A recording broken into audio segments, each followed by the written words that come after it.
One day, a boy continues to find himself dying again and again, but after so many countless deaths, he's able to find himself waking up in a peculiar place. As he scans the area, he sees nothing but emptiness. He even thought that maybe he was now finally in heaven.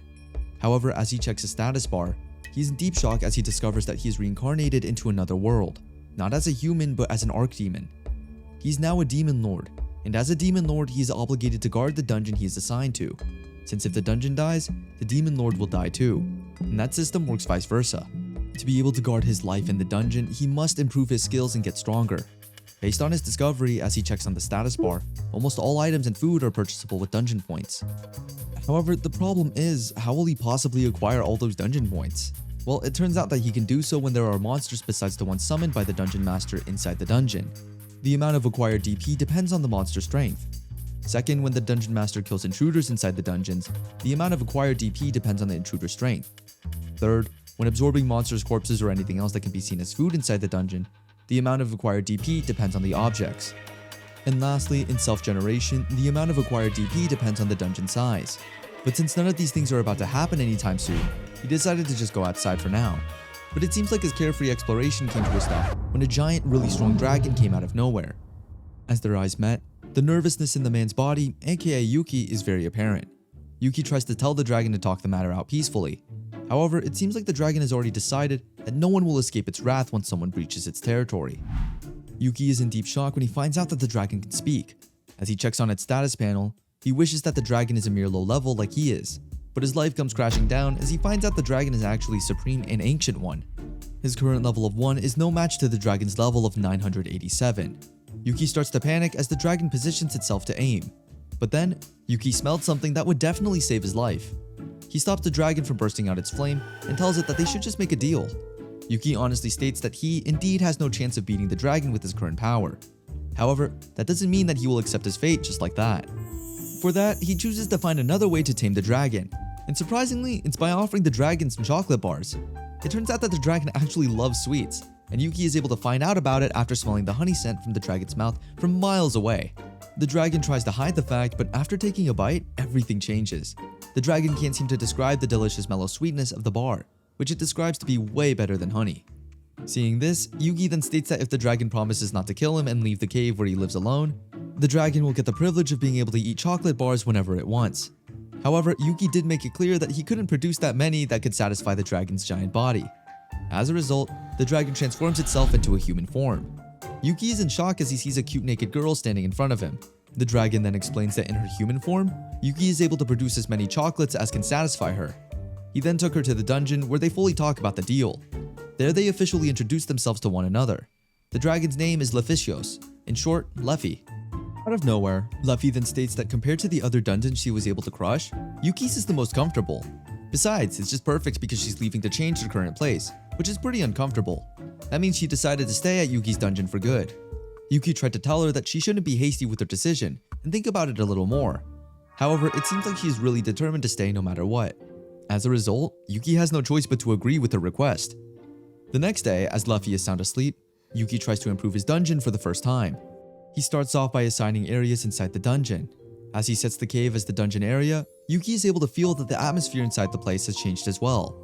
He now aims to expand the dungeon more, only to find out that he doesn't have sufficient DP to do it. However, thanks to Leffy, whom the dungeon sees as a trespasser, Yuki is able to increase his DP income continuously. That said, for him to be able to expand the dungeon more, he'll just have to wait patiently till the DP score comes back up. In the meantime, he will now try to summon monsters, but he'll first try with the cheapest ones. Yuki then clicks buy, and just like that, a slime appears right in front of him. And it's not just any slime, but a very cute one. Yuki finds the monster unexpectedly cute and even names it She. However, as he checks on the monster status panel, his pride shatters to pieces as he finds out that the small slime has a higher luck stat than he does. While he's having a mini breakdown, a grr is heard echoing. As he turns his head, Yuki finds a three-headed creature called Cerberus, who's at level 32. As Yuki locks his eyes on the said trespassers, Jiggly She stops him from approaching the monster any closer. She then rushes towards the three-headed monster in hopes of defeating it once and for all. Yuki supports his so-called ally Pokemon by cheering. He shouts at She, stating that it's right, it doesn't matter if its opponent is higher level at all. However, his excitement vanishes as She gets defeated in one blow. Yuki then rushes towards his precious slime and kicks the hell out of the Cerberus. Then a splat of blood comes splashing everywhere. It turns out that Yuki's kick was so powerful, it literally smashed Cerberus' heads. Even Yuki is shocked by his abilities. With just that one kick, he's able to level up his skills from 1 to an instant 12. He's able to get a new skill, which is martial arts. However, it seems like his luck stats didn't grow at all.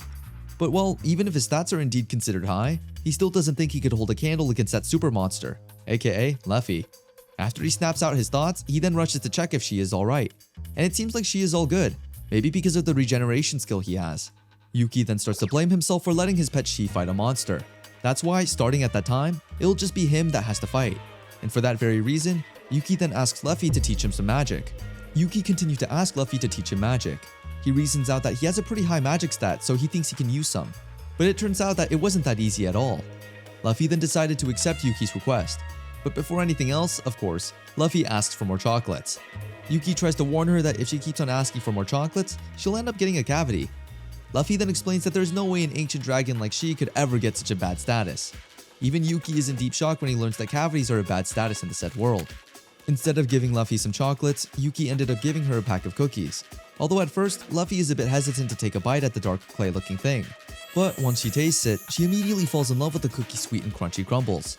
Due to her excitement and happiness, Luffy can't even hide the fact that she's glad she moved into Yuki's dungeon. Now that Luffy's belly is already satisfied, the magic lessons begin. At the start of the lesson, Luffy declares that she will make Yuki the most powerful mage in the world. With that said, she then asks for Yuki's hand to make him feel like a real member of this world. The powerful energy that is rushing through Yuki's body and the surroundings is so apparent that even Yuki himself can say that it is far different from the mana that he feels in the air of the dungeon. Luffy felt more like a muddy stream, so heavy and powerful. Thankfully, Yuki's head didn't burst from the powerful mana, since it turns out that not all humans are able to withstand Luffy's powerful magic. That said, Luffy then asks Yuki to do the same as she did earlier on his own. He keeps his focus as much as possible and only looks at one goal. Yuki follows all of Luffy's instructions. Luffy asks him to try to imagine what she is going to say in as much detail as he can, and after that, repeat all the words that she is going to chant. Yuki then does all that Luffy told him to do. He imagines a faraway land and a plain that stretches it over. He also imagines a single flower on that plain. Now, Luffy wants him to imagine that he plucks that flower and puts it inside his hands. Then, as Yuki opens his palm and chants a spell, he's in so much amazement when he sees a beautiful flower in his hands. However, his amazement suddenly becomes gloomy when he realizes that he didn't ask Luffy to teach him magic just to create a flower. Technically, Yuki wants something more. With that said, Luffy then tells him to imagine another thing. This time, a flame. Then after some concentration, Yuki is able to create a fire on his fingertips. Even Luffy is amazed at Yuki's abilities, stating that perhaps being a high demon played a big part in it. On the other hand, Yuki seems so excited about his new skills that it ends up getting out of control. Thankfully, Luffy is right there. If not, his whole place would crumble to ashes. Luffy guides him by saying that if he wants to stop the magic, he should first stop the circulation inside his body. Yuki then reverses the flow back, and just like that, he's able to stop the fire from spreading. Luffy is then left in amazement. She also reminded Yuki that he should pay attention to adjusting his power, since being good at magic means that he needs to be very efficient with his mana when he uses magic arts. That said, for now, Luffy decided to stop the first lesson of teaching Yuki the basics. But before they conclude the day, she makes sure that Yuki won't forget that the most important thing is the image inside his head. Chanting is only there to help him imagine things. Yuki then got curious if he could create something else other than flowers and fire with his mana. Luffy then answers that it really depends on his potential, since basically, magic is divided into earth, fire, water, and wind. But there are also others like time, light, and darkness. In Yuki's case, he at least has an affinity with earth and fire magic, but he still doesn't know about the rest if he doesn't try. Luffy also assures him that he shouldn't worry about trying things out since she will be right at his side to watch over him. Yuki then tries to use his magic to use it for his daily needs, like water for a bath and wind for drying.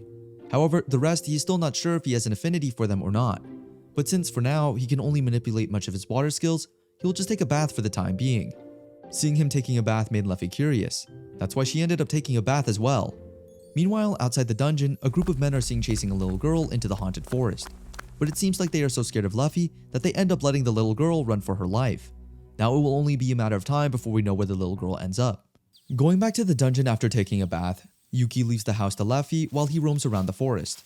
As he steps outside, Yuki will now start with his agenda to rake in DP. Since there is no one who has visited the dungeon all this time and the fact that the area around the dungeon is Luffy's turf, Yuki doesn't see a lot of animals and monsters. That's why it would be such a problem if he couldn't find a new way to collect DP on his own. That said, he's planning to fill the map and expand his dungeon outwards. While on his work, Yuki is able to start seeing strong monsters here and there. Now that his dungeon expansion was a success, Yuki decided to go back home and cook some food. However, as he gets home and opens the freezer, he's in deep shock when the 1 week worth of meat is all gone, and there's no one who can possibly finish it other than Leffy. Leffy tries to reason out, but it seems like Yuki is not satisfied with her excuses. They ended up getting into a heated argument. Still, in the end, when Yuki tells her that he will never create any snacks again, Leffy immediately bows her head and says sorry, and promises that she will never do such foolish acts again. Since they technically don't have any food, Grumpy and Yuki decided they should just fast for the day. Then, as compensation, Leffy rushes outside and tells Yuki that she'll do something about it. After 30 minutes, Yuki is in deep shock when he sees a lump of monsters in front of him, with blood spilling everywhere. Instead of being thankful and happy, Yuki ended up getting more stressed. But then he remembers that corpses can also be converted to DP, which will be something useful considering Yuki is still expanding his dungeon. The next day, Yuki went on another working day, killing as many monsters as he could. Considering he wasn't able to use fire magic since day 1 of training, Yuki decided to just focus on training his water and earth magic in the meantime. Now that he had finished mapping every corner of the area and the DP revenue rate now is 3 times greater compared to when it was just Leffy, Yuki thought that it was now all good enough. Then he sees something lying around the corner. He thought it was a monster's corpse, but it ended up being the little girl's body. Yuki rushes towards her and immediately performs some first aid by pouring some high-grade potion on her wounds. Seeing that the girl is alright, Yuki thinks he can't possibly just leave her alone in the wild. That said, Yuki ended up bringing the little girl back to the house. It seems like the girl is a vampire based on Leffy and Yuki's observations, and she's not just any ordinary vampire, but a rare one in that sense. In the last several years, pretty-looking species like vampires and succubus are on the verge of extinction, thanks to humans overhunting them and making them slaves. Other than vampires, there are also species like the children of the forest, which should have been in a non-aggression alliance with the humans and has also been mercilessly attacked since the humans got into a hostile relationship with demon folk. During this conversation, the little girl then wakes up only to find herself in such an unknown place. Yuki then tries to calm her down by assuring her that she doesn't have to be so frightened since he won't do anything bad to her. The little girl seems to have no plans of trusting Yuki at all, but after she appears and plays with her, somehow she starts to let her guard down a little bit. At this time, Yuki then finds the time to introduce himself and Leffy. Then the girl, whose name is Iruna, also introduced herself with a smile. Yuki then asks her what she was doing so deep in the forest. Iruna then explains that she was being chased by humans, as seen earlier. Yuki starts to feel sad for Iruna. He then went on to ask her if she knew where her home was. Hearing the word home makes Iruna burst into crying. She stated that her home was already gone. All of her family members are now dead, and she doesn't have any place to call home. Yuki tries to comfort her, but it seems like she's gone through so much, considering the area where they are right now is far from human villages, even more so for a child's leg. That means Iruna must have gone through a pretty cruel experience for her to run away. Yuki then assures her that there are no scary humans anywhere and that she can stay as long as she wishes. Iruna then states that she should be dead as well, like her mother and father, considering humans have said to her that she doesn't deserve to live at all. Hearing such a statement made Yuki furious. That said, Yuki tries to tell Iruna that no matter what people say, she deserves to live well and free. In the midst of their conversation, Iruna's belly rumbles in hunger. That's why Yuki offers to cook her some food. However, it seems like what she wants is Yuki's blood. Without any hesitation, Yuki immediately tells her that she can have as much as she wants. On the other hand, Leffy asks him if he is sure about this decision, and it seems like he is, considering he thought that there's nothing wrong about it as he would turn into a vampire or what. It seems like Leffy is worried that he will get hard when a little girl like Iruna comes biting his neck, and it turns out he does. With that said, he ended up getting so weak at the end of the drinking session. Yuki then asks Leffy to take Iruna to the bath, and in exchange, he'll give her 2 bags of cookies. With that said, another new resident has come to Yuki's humble dungeon. For sure, the house will get more and more bustling from now on. With Iruna's arrival, it seems like Yuki's life in the dungeon has become easier than it was before, maybe because of her cuteness overload. While Yuki is at his luck game, choosing an item from his menu panel, he keeps on getting trashy items one after another. Iruna, on the other hand, grew curious at what Yuki was doing. It seemed like she could see the menu panel right in front of Yuki, not like Leffy, who didn't. As he pushes one of the buttons, a white wolf-like creature is summoned. Leffy then tells them that the high-level creature is just an infant, and in the coming days or years, it will become stronger. Meanwhile, Yuki seems to be really curious as to why Leffy can't see his status and menu panel while Iruna can. Leffy then explains that it's because of what they call a marriage ritual. It seems like Yuki sees Iruna as family, while he sees Leffy as an intruder. That's why Iruna has some more privilege over Yuki's abilities. It turns out that blood is one of the most important factors that make our bodies work. So to a vampire, rather than a meal, the act of letting another person's blood inside themselves is closer to sexual intercourse. That's why Iruna is technically now Yuki's family after the said blood meal.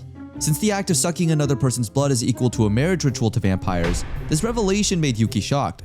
I mean, it's already quite apparent just by the look on his face. He comes running out of the house, declaring to Luffy that she won't have snacks for 3 days as a result of not informing him from the start. This made Luffy upset, considering it was so unfair and too unjust. But Yuki doesn't give a damn about anything she says, considering he is in a much bigger problem. As he got outside, Yuki then decided that for the time being, he would just pretend that no such thing had happened and let it go like thin air. Instead of stressing himself out, he will now just focus on his main dish for the day, which is the pistol he is able to get from the last episode. Boom bang, boom bang! The pistol sounds echo through the forest. It seems like the revolver evens out all of his loss in the gacha. Furthermore, he is able to store several bullets with varied amounts of mana inside it. He even checks with his mana eyes, and it seems like he didn't see any leak. This means that it would be hard for his opponents to sense it, which makes the revolver a convenient tool. After his mini training with the new weapon, the creature that Iduna is able to summon comes outside. There, Yuki asks it to show some of the skills he has, and he doesn't want to see just any skills, he wants unique ones. Literally, the creature, which they named Rear, has some good and useful skills. In a split second, Rear is nowhere to be found thanks to its Godspeed. Other than that, Rear also has an ever-changing chain skill which summons chains and controls them freely. He also has body transformation, which allows him to change body size from time to time.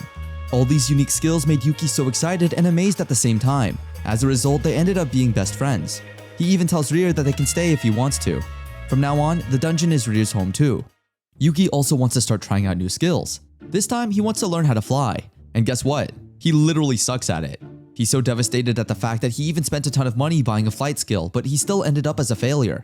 That's why, to make things worth it, Yuki ultimately asked for Luffy's help. At first, Luffy is so hesitant, but when Yuki gives her a box of donuts, she immediately gives in. As they go outside, Luffy complained about how the sun was so bright. Yuki then explains that considering how many days she has stayed inside the house, obviously the sun would be really bright. Yuki then asks her if she still has plans of protecting her territory, but it seems like she doesn't anymore. When Yuki shows off his wings, Luffy's eyes shine in amazement. Luffy starts complimenting Yuki's magnificent wings. But when Yuki told her her wings are more beautiful, she ended up getting flustered. After the brief compliments, they immediately proceed to the task at hand. Luffy reminds Yuki that he should make use of his mana eyes and pay attention. Luffy then shows off her imitation wings, which is the one she will use to teach Yuki some flight tips. And just like that, Luffy flies off to show Yuki how good she is in her skills. Luffy then tells him that for him to fly, he should start focusing on gathering all of his mana in his wings. After a few seconds for the first time, Yuki finally got his wings to beat. As long as he maintains it, he'll be able to fly as much as he wants. As he spreads his wings and flopped it again and again, finally, Yuki is now able to see the horizon from above. He's so amazed by the beautiful view of the sky as well as Luffy's beautiful face. For a split second, Yuki froze, but he went back to reality when Luffy snapped him out of it. The two then started to fly here and there, trying to catch up with each other. Meanwhile, at Alfiro, a border town, a guild is located. Inside the guild office, a number of hunters are given an urgent quest issued directly from the guild's higher-ups. Guilds also have rankings inside their organization, with Orichalcum Adamantite being the highest, followed by Mithril, Gold, Silver, Iron, and Bronze. Since the Adamantite class is super busy, the guild has decided to assign the task to the Mithril adventurers. The adventurers then have a meeting with themselves after hearing their urgent news. They start talking about if they will accept the quest or not. They start asking what each other thinks, but in the end, they still don't have any choice but to accept it anyways. Since it is quite known that adventurers who refuse a direct quest from the guild usually see their reputation suffer for it, they have also started talking about rumors that the sightings of that monster that rarely shows itself kept popping up more frequently. Now it's their job to investigate why the monsters in the haunted forest are acting strangely. The next day, the quest began. The adventurers keep running as monsters start popping up one after another. As they make a run for it, a horned tiger shows up. Horned tigers are known to be monsters that can only be encountered by adventurers in the deeper part of the forest, but the fact that the monster is seen at the entrance makes them question what the heck is really happening to the forest. But before they even meet their death, Rear shows up and starts killing the said monster. The adventurers thought that Rear would come after them next, but they were in deep shock when Rear just walked away as if nothing had happened. Now that they are saved, they immediately run for their lives, planning to leave the forest as soon as possible. While they are at it, one of the adventurers noticed that Rear has a collar around his neck, which means there could be someone who tamed such a disaster-level monster.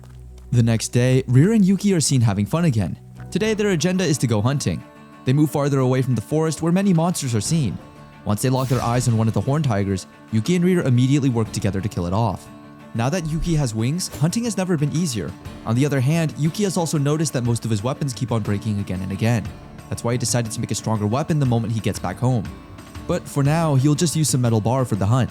When they jump right into it again, Yuki is seen panicking as a horde of monsters comes chasing them. Aside from the fact that the enemies are greater in number, they all also move fast. Without any choice, Yuki ended up using his magic powers to counterattack the monsters. but the ants then start spraying him with an acid attack. That said, Yuki can't possibly stay like this or else his MP will get fatally low. He must think of another way as soon as possible. He then remembers that he has an item box. Item boxes are used to preserve items by freezing time and the space inside it.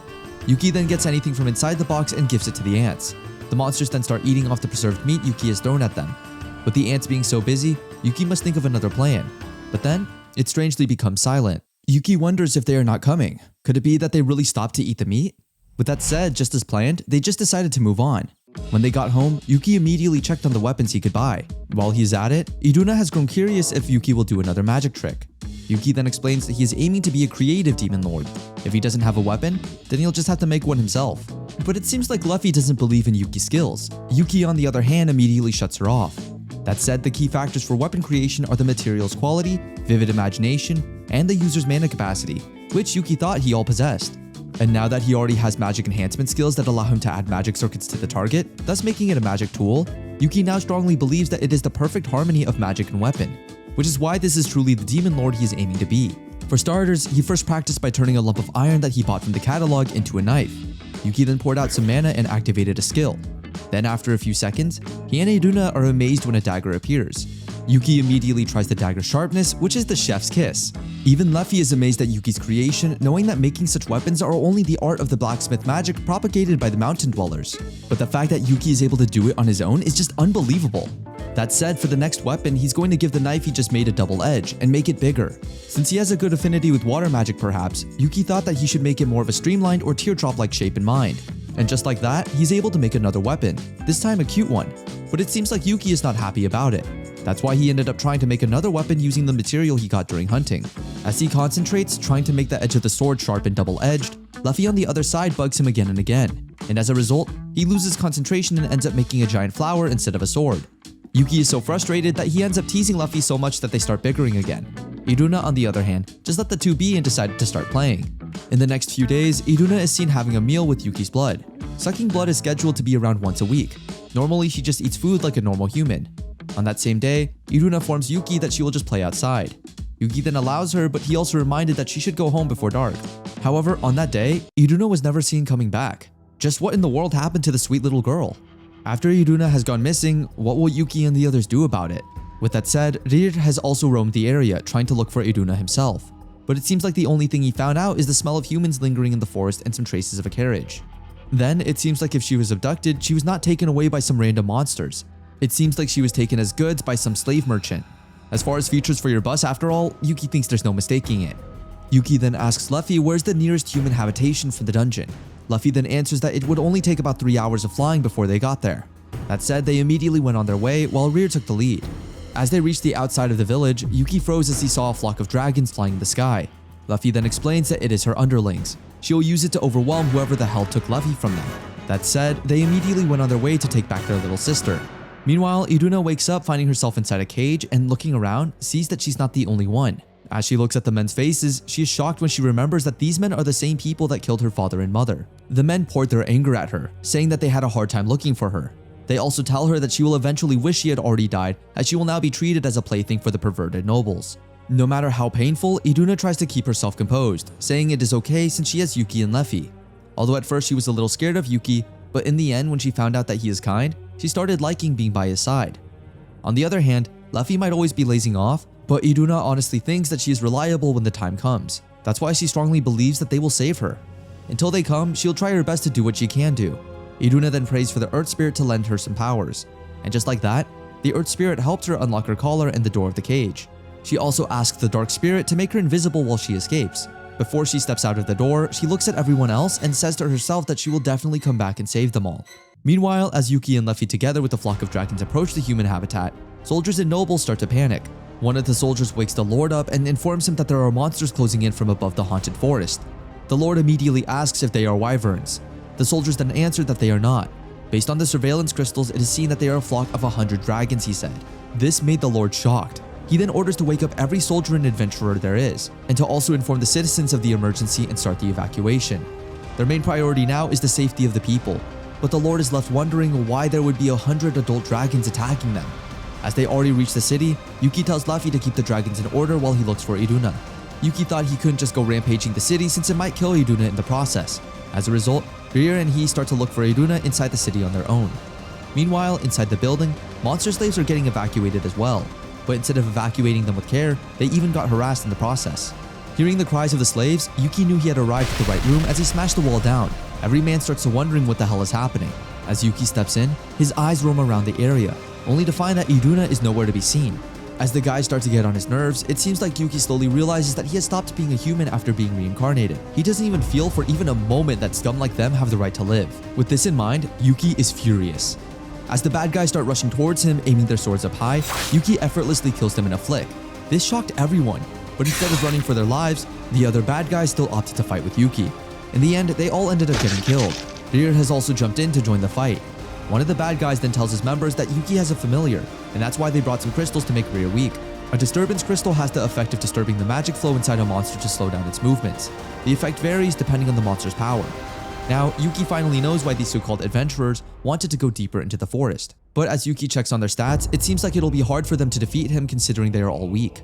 The men then couldn't possibly let Yuki step on their pride, and as a result, all ended up getting killed after Yuki used his water magic to slash all of them.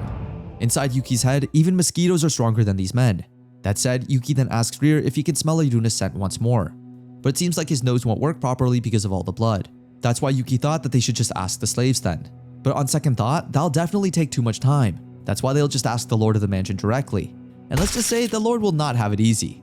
The Lord keeps begging and saying that he really doesn't know where Iruna went. He explains that the moment they realized it was when she had already vanished from the cage. Even though they locked her with advanced magical shackles and placed a guard to guard that room, the guard even ended up dying. Hearing this made Yuki smirk in amazement as he realized that Iruna was indeed a very clever kid. After all, the first time he met her was the time she was chased by these same guys. After a little while, some reinforcements come in. The Lord of the Mansion is so happy as he orders his men to kill Yuki once and for all. But in the end, they all ended up getting killed in a flash. Meanwhile, Iruna is seen getting scared and starts looking for her parents' presence. As the memories of her past start coming back, Iruna starts to cry once more. But after she remembers what her mother said, for her to stay alive, a glimpse of hope can be seen back in her eyes. Back to Yuki as he steps outside the mansion, a group of men await him. With a wide smirk on his face, he is amazed at the grand welcome. Iruna, who's at the side of the mansion, hiding, hugs herself out of fear. But all that she could think about was that she wanted to hug Shi again, play games with Luffy, and have naps with Rear. She also badly wants to talk with Yuki once more. All she wants is not to be alone again anymore. As the tears start to flow, when Yuki screams in anger, Iruna knows where to run now. She then rushes off the little alleyway to Yuki's arms. When she finally reaches him, Yuki tightly hugs her, assuring her that she will now be alright. But before they celebrate, Yuki tells her that this place is dangerous and that she should get out of the town with Rear first. Iruna then finds the time to tell Yuki that there are others who have been abducted just like she was, and she wants Yuki to save them all as well. With an assuring look on his face, Yuki tells Iruna that she should leave it up to him. That said, Rear then rushes out of town while Yuki is now in deep rage as he declares he will kill every human who has wronged Iruna no matter what. In the first scene of this episode, Yuki shouts that he will kill every human he sees roaming around. Now that the Demon Lord is already burning in anger, he doesn't care about it anymore and will make sure that the race should go extinct. As he took one step forward, everyone around him froze still. But before he can even land a hit at any of the humans, Luffy steps into the scene. She reminds Yuki to stay calm as they have already fulfilled their objective, considering that Yuki has already taken his revenge against the one that did wrong things to Iruna. So Luffy asks Yuki to go home with her since they have nothing to do in the city anymore. Aside from that, Luffy is extremely hungry, so she starts to demand a feast from Yuki for all her hard work. Although speechless for a little while, Yuki then abruptly smiles. He then promises Luffy that he will give her something special when they return. This made Luffy so excited about the treatment she was about to get. Luffy warns Yuki that what he gives should be special or she won't forgive him. Yuki then states that once Luffy eats the food he will give later, she won't be satisfied by eating normal snacks for a while now. Hearing this made Luffy gulp in excitement. She guesses she has to be careful with it after all. The brief conversation is interrupted when Lelo Lalubia, the town's lord, enters. Lelo says his apologies for causing trouble to Yuki and his family. And on behalf of the people, Lelo bows his head to show respect to the Demon King.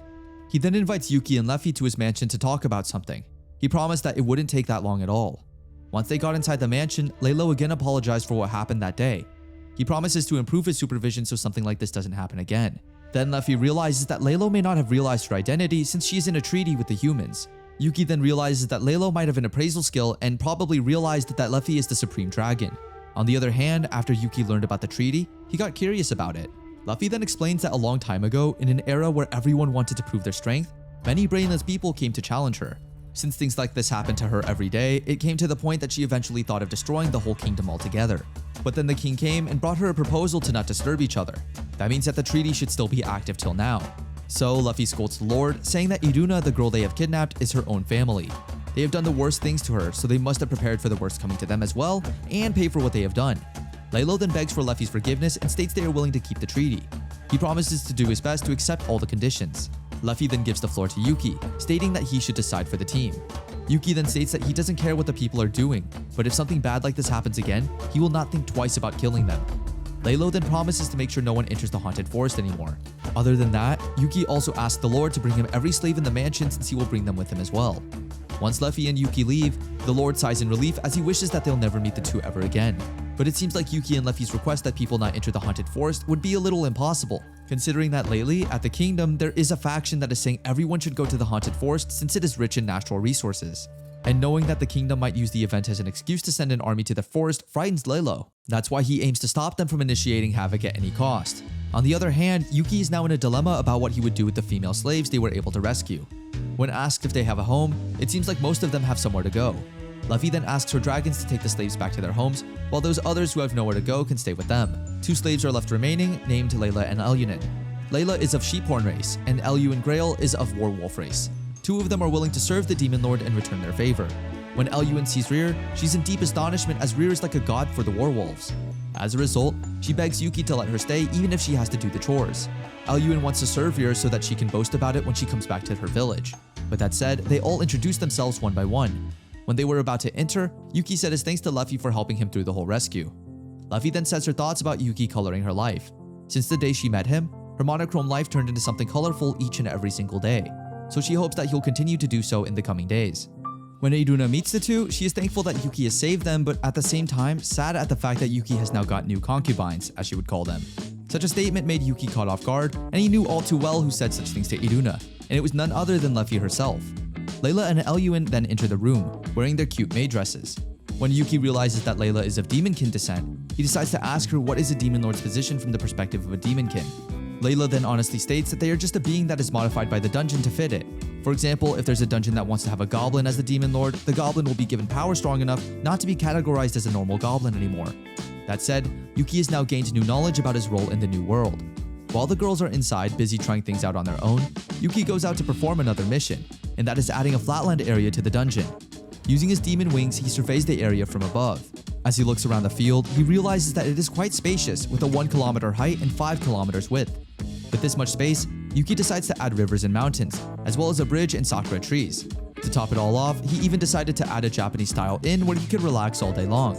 While he's enjoying a hot bath, Iruna enters the room asking Yuki to wash his hair. Yuki then tells Iruna about his plans to have a picnic with everyone in the flatland, but it seems like Iruna has no idea what a picnic is. Yuki then finds the time to explain everything to her.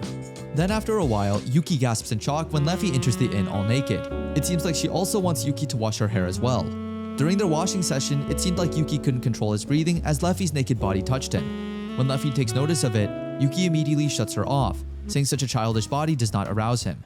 Iruna then stops the two from bickering and they all go inside the hot bath. There, Yuki asks Luffy if she knows the requirements for getting a title. Usually one receives a title after doing something great. Other than that, one might receive a title if they have some thought of defying the law of nature. However, there are also some stupid people out there who think that God bestows us with them after observing what we have done. Either way, no one really knows how to receive one. It is just something that's there before anyone realizes it. This is when Yuki realizes that there is no God in the new world he's in, but there is one that is called a judge, which is the person who hates sin and crime and will bring judgment to guilty people. As Yuki checks on his status panel, he notices that he is able to get a weird title recently, and it seems like it's really useful. This made him wonder if Luffy, the known Supreme Dragon, also had other titles as well. With a cocky look on her face, Luffy said yes, but she just keeps it to herself since the title of the Supreme Dragon, as it is already enough.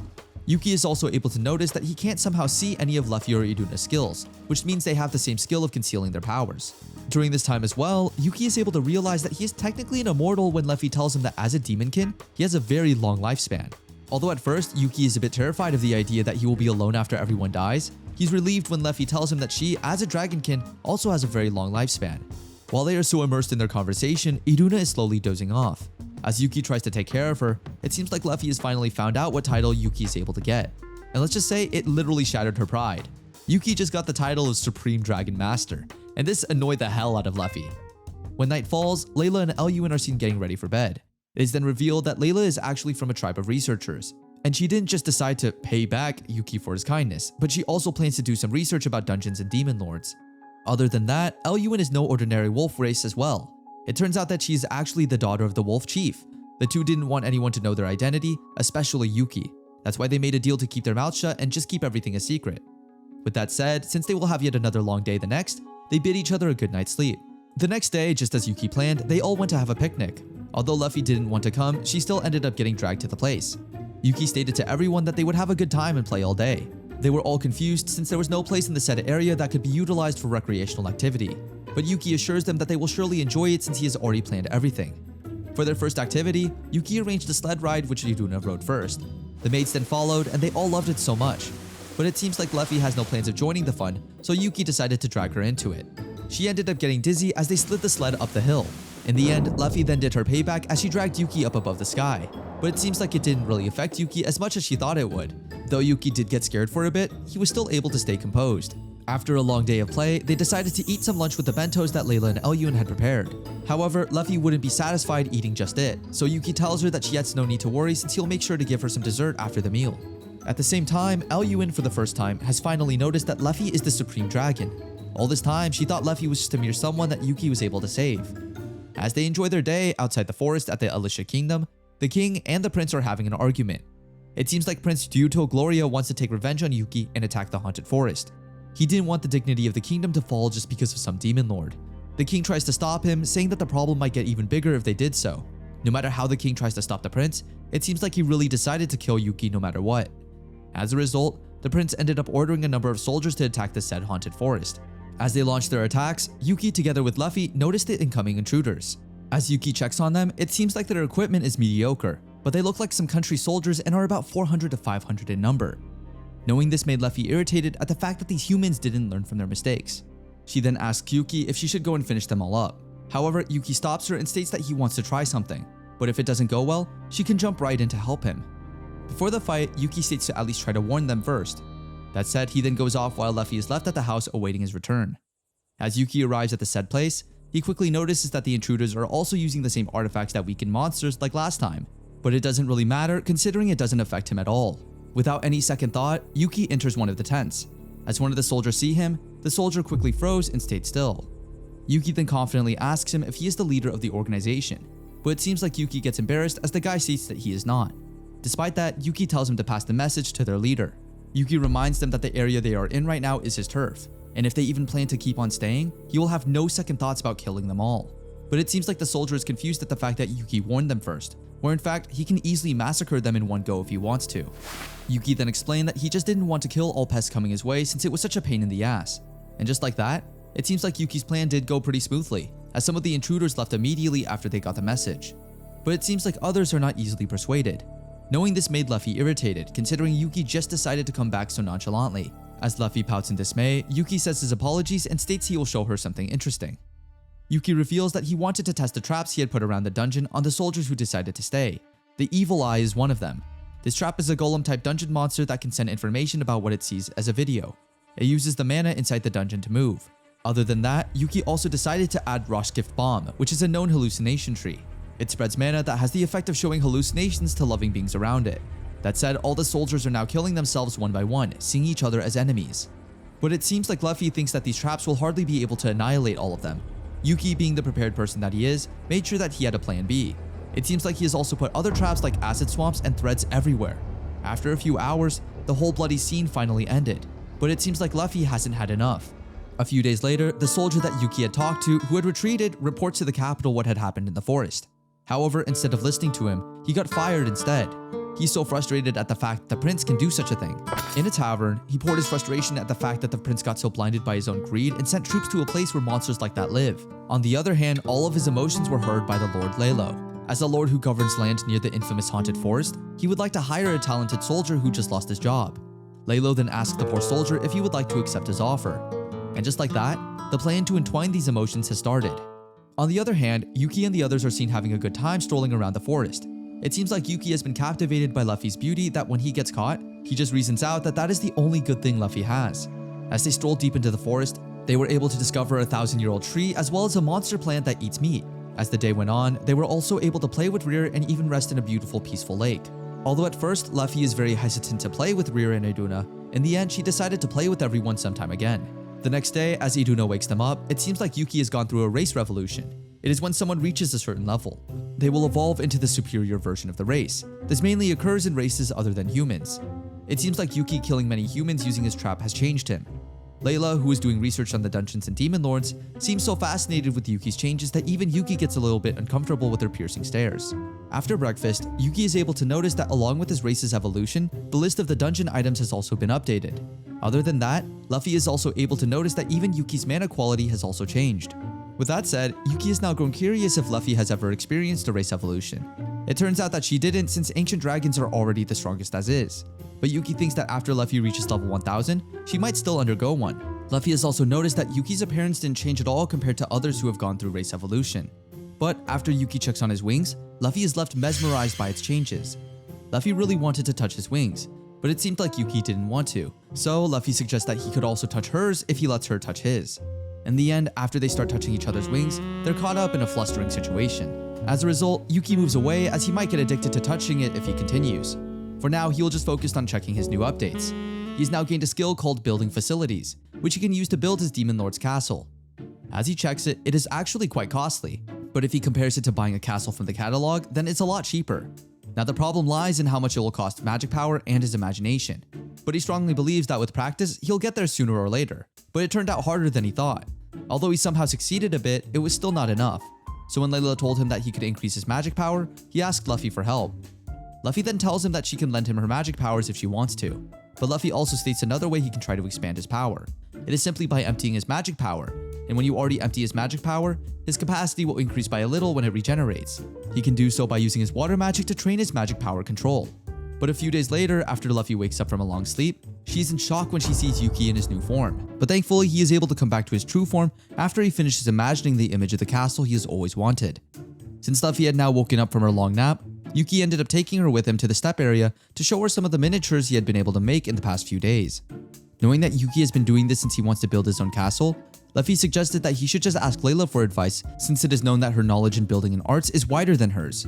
Yuki did mention that he had asked for Layla's advice, but she just ended up looking at his magic instead of helping him. But it seems like Yuki's skills have been improving in the past few days as Luffy would see it. All things considered, his miniatures look amazing, just like the ones Luffy had seen for herself. But Yuki has also made some weird looking miniatures like the super transforming and docking Mofudir MK2. But although it says docking and transforming, the miniature doesn't do any of it. The way that Yuki says it towards Luffy is so irritating that she eventually decides to blow it to pieces. Even Yuki is shocked at what Luffy did. Yuki is so devastated at what was happening to his masterpiece that he starts to weep in agony. Luffy comforted him, saying he would still be able to make something better right away. And just like that, Yuki's eyes sparkled once more, saying that he was indeed the most creative demon lord there was. To even boost his ego, Luffy further asks him to show her the blueprint of the castle he wants to make, as she badly wants to go back to sleep already. Yuki, who is now happy once more, confidently shows his next masterpiece called the Super Transforming and Docking Leficious MK2. This masterpiece is solely made to irritate Luffy, and to make it even worse, Yuki added some irritable remarks, saying that if he adds dark and vicious fangs, it will become a Leficious super mad version. Luffy, on the other hand, continues to blow up each of the statues that Yuki makes one after another.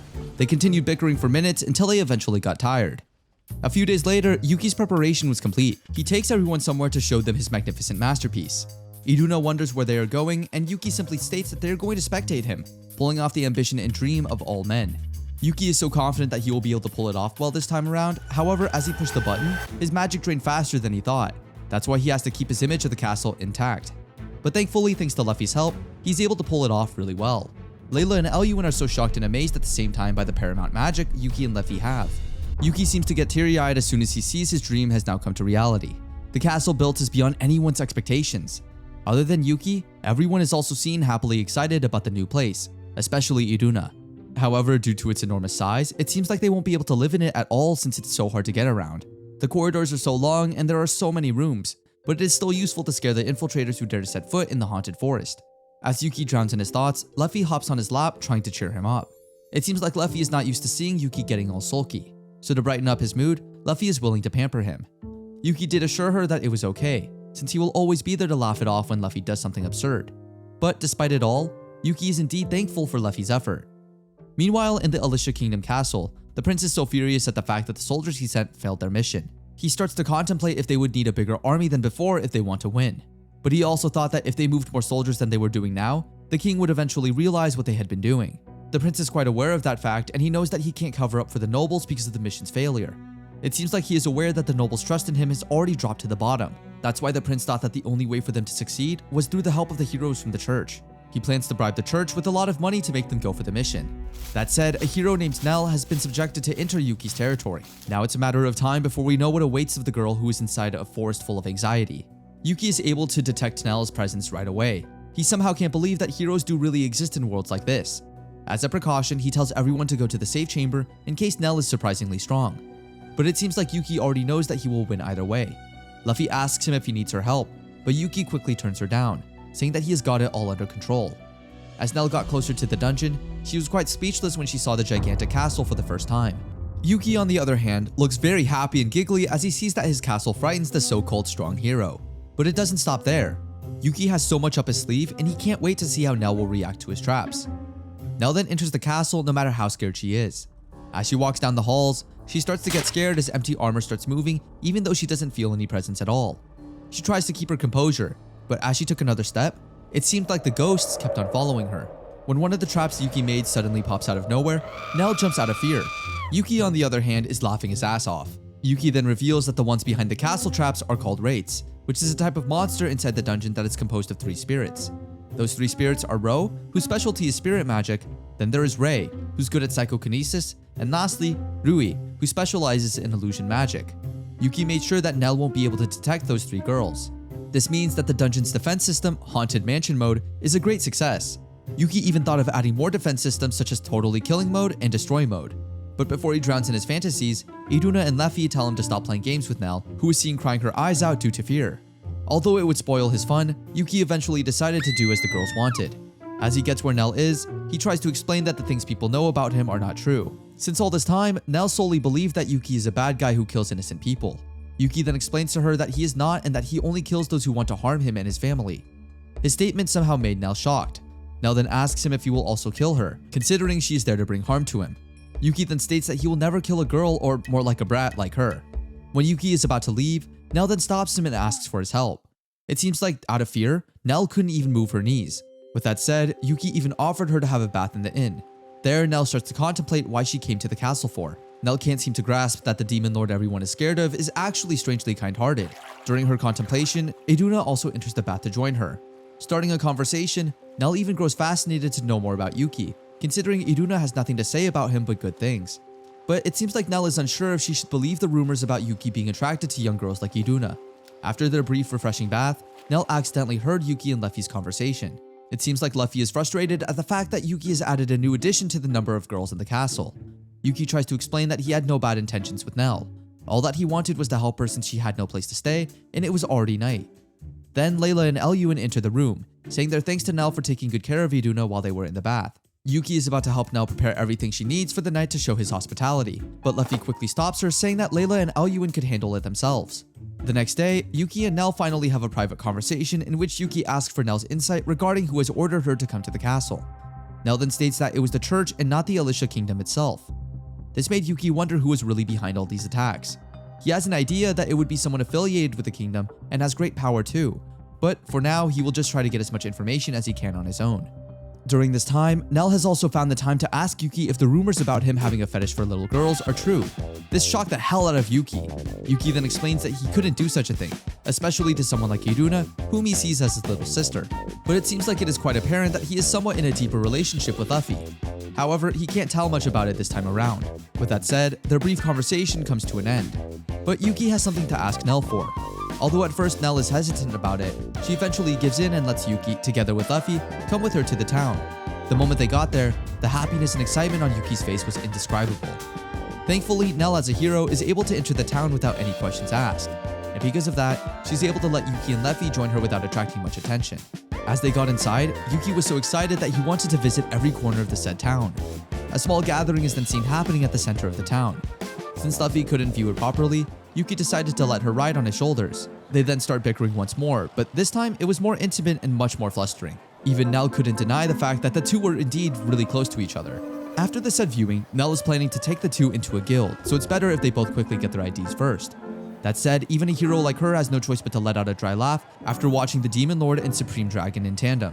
It seems like Yuki is looking forward to visiting the Adventurers Guild, but it seems like he has no idea that adventurers also kill monsters and other races. Even after knowing such information, Yuki still had the ability to smile happily. But it seems like other than that, adventurers also work as bodyguards or gather precious herbs. As Luffy remembers that a bunch of adventurers have assaulted her in the past, she somehow plans to eradicate them all. But Nell quickly asks her not to do so since it would create such a big scene. When they finally reach the Adventurers Guild, Nell immediately asks the front desk to register Luffy and Yuki as adventurers. However, it seems like the front desk couldn't believe that a young-looking lady like Luffy was planning to enter such an industry. Before they attract any more attention, Nell immediately informs the front desk that she can guarantee Yuki and Luffy's identity. And just like that, they were given forms to fill out. In the said forms, they needed to write their names in class. But knowing that Yuki and Luffy's class will create a war, they decide to act like a fool and ask the front desk what class is. The lady then states that the class describes the role one has in a battle, so Yuki and Luffy can simply fill them with what they think fits their style. One can look up their class by using the Analyze skill or the Appraisal Crystal in the guild, but the non-combatant classes will also show up. But of course, they can't possibly use such magic tools considering they will get caught. So Yuki decided to disguise his status just like Luffy does. So he asks Luffy what class she thinks he is in. Luffy then states that Yuki looks like a luggage carrier. But Nell cuts their conversation, saying that the luggage carrier is a non-combatant class. Nell then decided that she should just pick the class for the two. Yuki is a swordsman and Luffy is a magician. Now that the second part of the form is filled, they will now have to enumerate the skills they are most proficient with.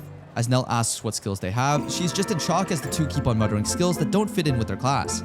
But for some reason, they were still able to register themselves and can now officially enter a town anytime they like. As compensation, Yuki also gives Nell some monster material she could sell so that she'll have the money she has spent throughout the short trip. Yuki also got curious about the pattern engraved in the IDs, which Nell immediately explained.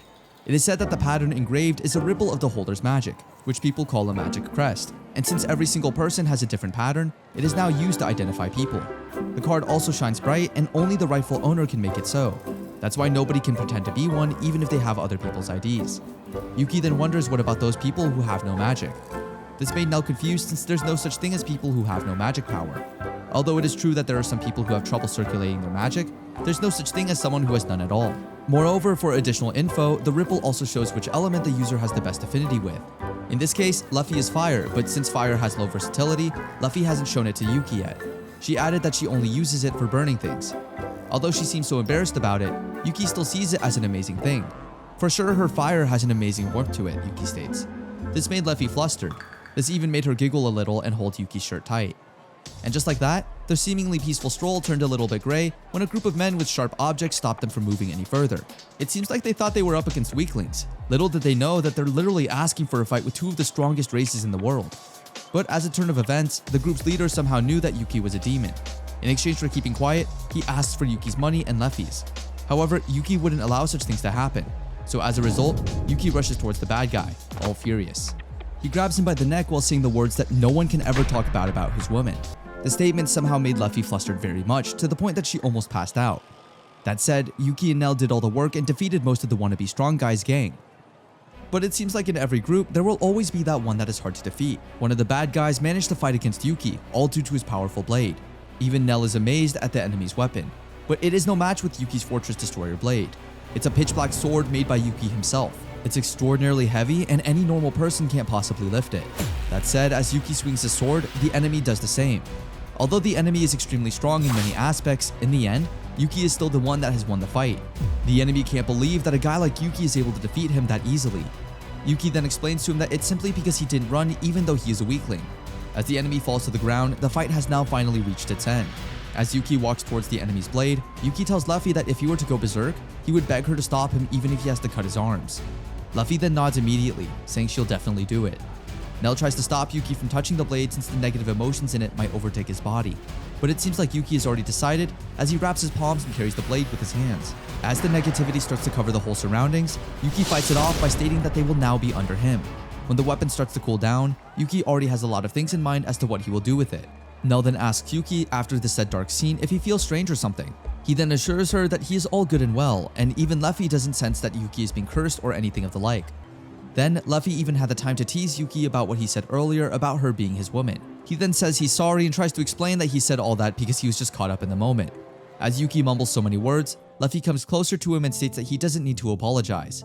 This freezes Yuki for a bit, and as he looks into Luffy's eyes, the happiness in her is undeniable. Seeing her look that happy made Yuki flustered to the point that he couldn't even talk. Thankfully, Nell steps right in to ease the tension, and as they walk away from the scene, Luffy is seen still looking forward to eating some skewered meat. However, as they were on their way to the shops, another group of men with weapons stopped them. It seems like it's one problem after another. As fate has it, the soldier is the same soldier that Yuki has talked with in the haunted forest before. When he explains his side and his plans on seeing the governor, the soldier manages to help him have an audience with the Lord. Laylor then asks Yuki if he visited the town to exact revenge on everyone, but Yuki immediately shuts him off, saying that he doesn't and all he wants is to know who is behind all the attacks behind him. However, it seems like the Lord has no plans to tell him anything at all, so he just decided to leave. Nell, who introduced herself as the hero, stayed with the Lord to talk about it more. It seems like the landlord has a bit of trust in Nell, so he eventually states that the one who is behind this attack is the prince, not the king. It seems like the prince is caught up in the idea that the haunted forest will make the kingdom rich, even if it will cost some innocent lives. Little did the Lord know that Yuki had put some evil ears to eavesdrop on their conversation. That said, Yuki ended up still knowing that it was actually the prince all along. Now the problem is, he can't simply kill the prince easily since it will create war, and he didn't want to drag Luffy and the others into it. So instead of saying his plans to Luffy, he decided to keep it to himself and just find a resolution silently, all with the aim of protecting the girls' peaceful lives. Yuki states his appreciation of the inn that they have stayed in. He really enjoyed the accommodation so much. However, on the other hand, Luffy seems to feel the total opposite, as she still prefers their home over some inn. Hearing the word home come out of Luffy somehow made Yuki smile. Yuki enjoyed everything from the food and service, but the only thing he wished was for them not to share one bed. Yuki and Luffy are then seen roaming the city once again. After a bit of walking, they were able to pass by the governor's mansion once more. Yuki immediately says hi to Nell, whom they saw going out of the mansion with the governor. They were shocked as they saw the governor still with Nell. It seems like the governor also ought to see Yuki as he is planning to ask about the cursed weapon. Yuki then jokingly said that he thought the governor had come to go sightseeing with them. The governor then states that he humbly refuses and that Yuki is correct, as he is hoping that, if possible, Yuki is able to give him the details of the cursed weapon's owner as well. As Yuki gets his hands on the weapon, he immediately examines it and shows it to everyone. Everyone, including the governor and the knights, are shocked as they saw Yuki touching the weapon like it's nothing. The governor then asks him if he is alright, even after touching it. Yuki then answers yes, since he has already tamed it. At first, the governor didn't want to believe it, as there was no way possible someone could ever tame a cursed weapon. As a result, he then asks Yuki if he could keep the weapon away, as it's too stimulating for everyone. Yuki then looks around, and it seems like the knights are trembling in fear. They then start to wonder if the hero looks completely fine because of the differences in their statuses. On the other hand, Yuki is contemplating, as Luffy is also able to touch the weapon without having any side effects. The previous owner was quite strong compared to your everyday. Thus, the weapon was probably letting him raise his level beyond what he should be capable of. But as Yuki thinks of it, the previous owner seemed to still be partially in possession of the faculties, so Yuki guessed he hadn't been using the weapon for very long. Looking at everyone's reaction, it seems like the weapon is really that dangerous, and Yuki is only finding it out now. Moreover, it seems like such thoughts have also been bothering Yuki for quite some time now, so he thanks the governor for informing him. Now then, he already knows how fatal the weapon is. The only thing that the governor is asking from Yuki is for him not to cause any problems from now on.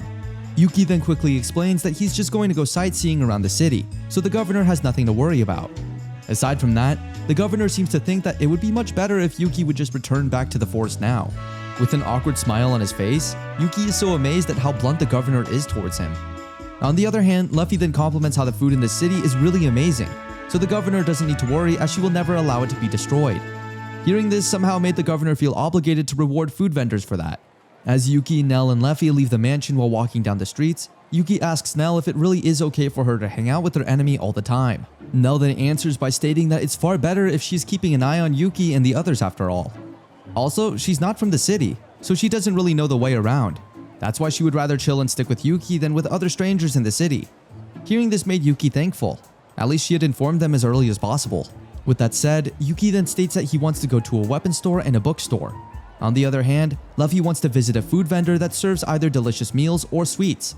Nell then immediately noted all of their requests, and they were now on their way to the closest one. As they enter a weapon shop, we can all see how happy Yuki is. Nell then informs them that the shop they visited is a shop that even the knights use, so they should sell lots of top quality equipment there. Yuki then did his thing and walked around the store. One sword caught his attention, and when he reads its information, it was called the Sword of the Ancient Hero.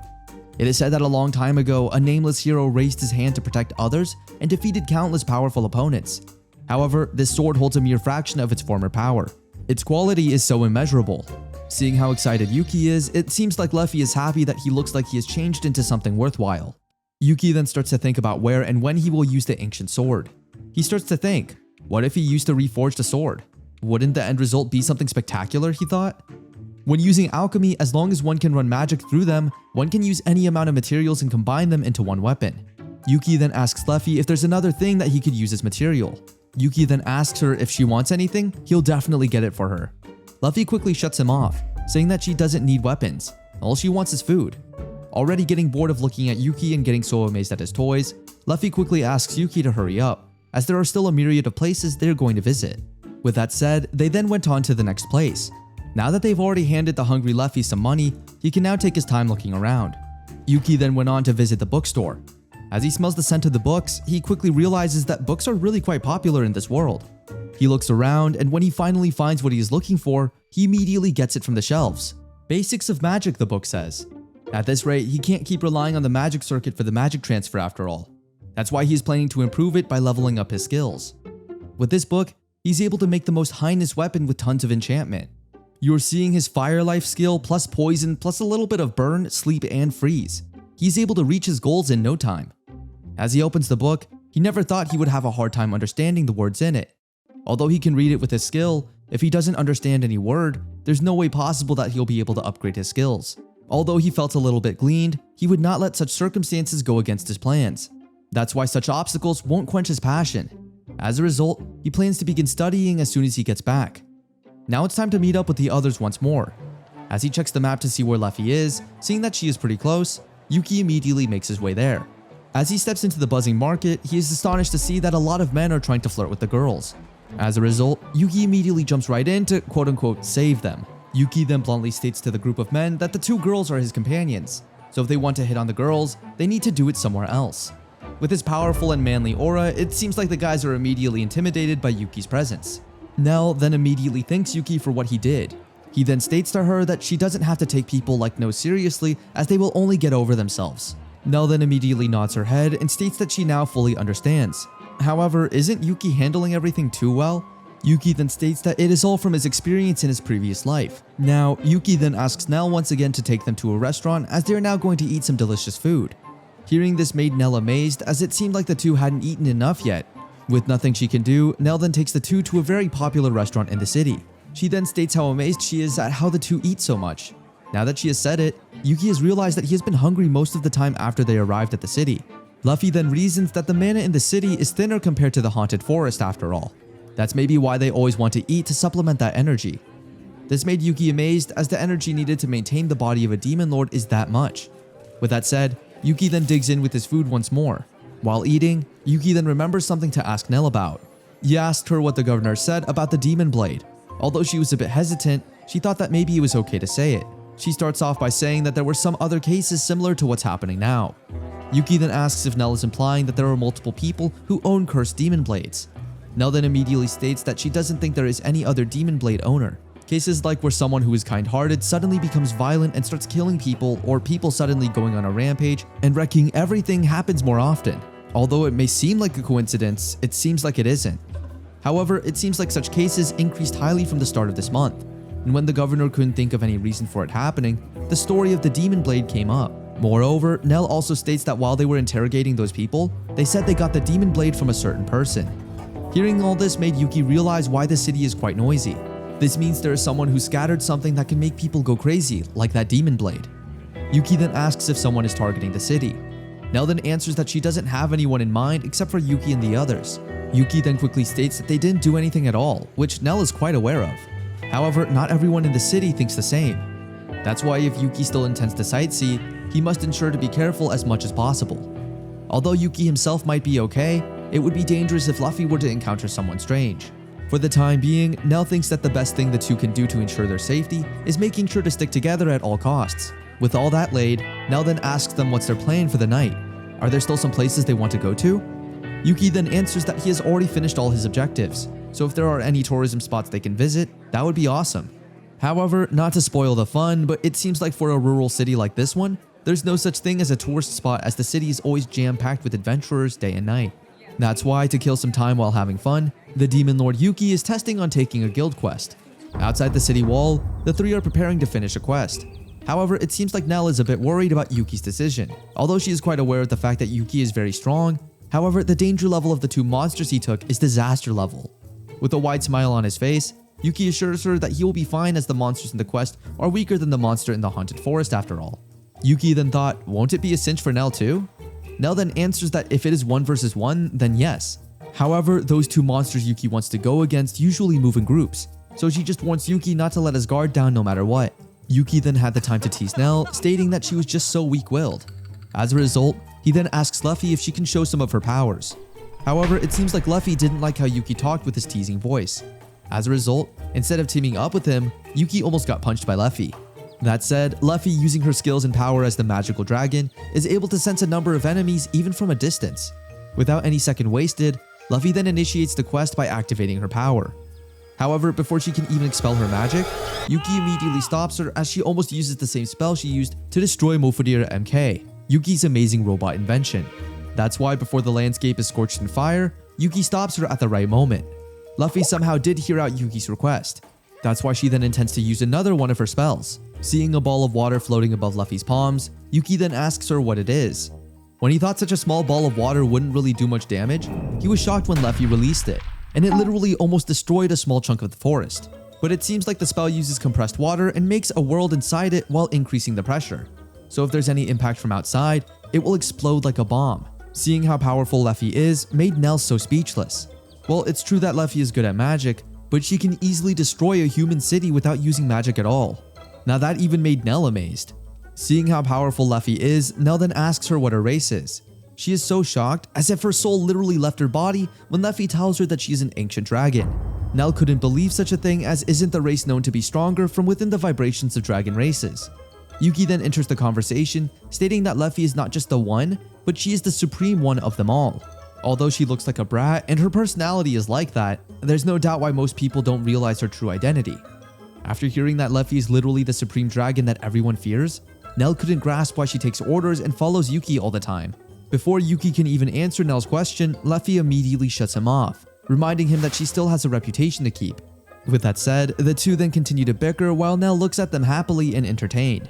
In the end, they failed the first subjugation quest because of Luffy, as everyone ran away and only stupid monsters like goblins stayed. With that said, the fun continues between the three of them. Meanwhile, in some areas around the city, a group of people in dark robes is having a meeting about the demon blade being stolen. After hearing such news, the men seem to not believe it at first. Some even wondered if it was all the governor's doing. Their leader then immediately states that it isn't. It was just picked up by some random tourist whom their men had picked a fight with. The members were a bit shocked by the revelation, as they never thought that a demon blade user was defeated that easily. Their leader then states that they can't blame the previous holder, since there are not many people who can keep their sanity after holding a demon blade. After all, he's just a mere thug indeed. That's why right now, they plan just to brainwash the tourists and store the demon blade once again. However, from what they have heard, the thief who got the demon blade doesn't seem to be affected by the demon blade even the slightest, so brainwashing him would be impossible. So there is a change of plan, and there's no need to hold back anymore. It seems like the group has something up their sleeves that is very dark and evil. Their leader then asks his members to pile up the corpses of their neighbors and go step over their friends' corpses, throw away their lives and themselves, all for the sake of their homeland. Meanwhile, Yuki and Luffy then part with Nell after their mini-failed quest. As they walk back to the inn, Yuki states how happy he is that Nell has surely already gotten accustomed to them. But it sure is a shame that they can't be here together with everyone who stayed at home. Yuki then bet it would be merrier and more fun if they were with them. But it sure is unexpected. Hearing it all come out from Luffy's mouth seems to be a bit astonishing for Yuki, as we all might probably already know that Luffy is really that type who doesn't give a damn about anyone. So hearing her missing the girls back at home is just unbelievable. Luffy then states that it might be true to think that the day she would feel disappointed for someone's absence would come. Yuki then states how happy he is that he is able to spend time strolling the city with Luffy. However, the whole mood then suddenly is interrupted when a woman screams for her life as she leaves the store. Then a man who looks very ill comes out of the store. Yuki then thought that maybe it was a monster. That's why before things get out of control, he then tries to stop it as soon as he possibly can. However, after his attack, it seems like the man doesn't feel a thing at all. That's when Luffy realizes that the man is already dead and there's just someone controlling it from a long distance. Yuki then asks her what the only way they can be able to stop the monster, aka zombie. Luffy then states that the only way is to burn the body to ashes. But before they do so, they must find out who the people behind it are. It seems like Luffy is really pissed off at people who use dead people as a weapon for war. As a result, they will make sure to do their best to find who is behind this whole thing by asking for help from the guards. While people are now in chaos, the city's bell sound starts to echo to everyone. This even made everyone panic as the noise was the emergency evacuation warning. The last time the bell rang, there was a flock of dragons coming to the city. One after another, people start running to the safest place they can hide. While the people are in chaos, Yuki lets Luffy wait as he uses his concealment skill and takes a look from the sky. Meanwhile, Nell is seen fighting a horde of zombies coming at her. Using her magic, she chants a spell called Turn Undead that will make the undead return to their world. Even Nell finds the whole situation so bizarre, as the city doesn't have such events happening all of a sudden. As a result, she also aims to find who's behind all of it. On the other hand, at the governor's mansion, refugees are flocking in one after another. The governor doesn't think of anyone who can do such a thing other than the prince. That's why right now, what he has to do is swing his sword for his citizens. He will never ever let the city fall back to its downfall ever again. As the whole city is in chaos, Yuki, who is seeing an overview of the situation from the sky, sees how really awful the whole situation is. But it seems like adventurers are keeping up a good fight.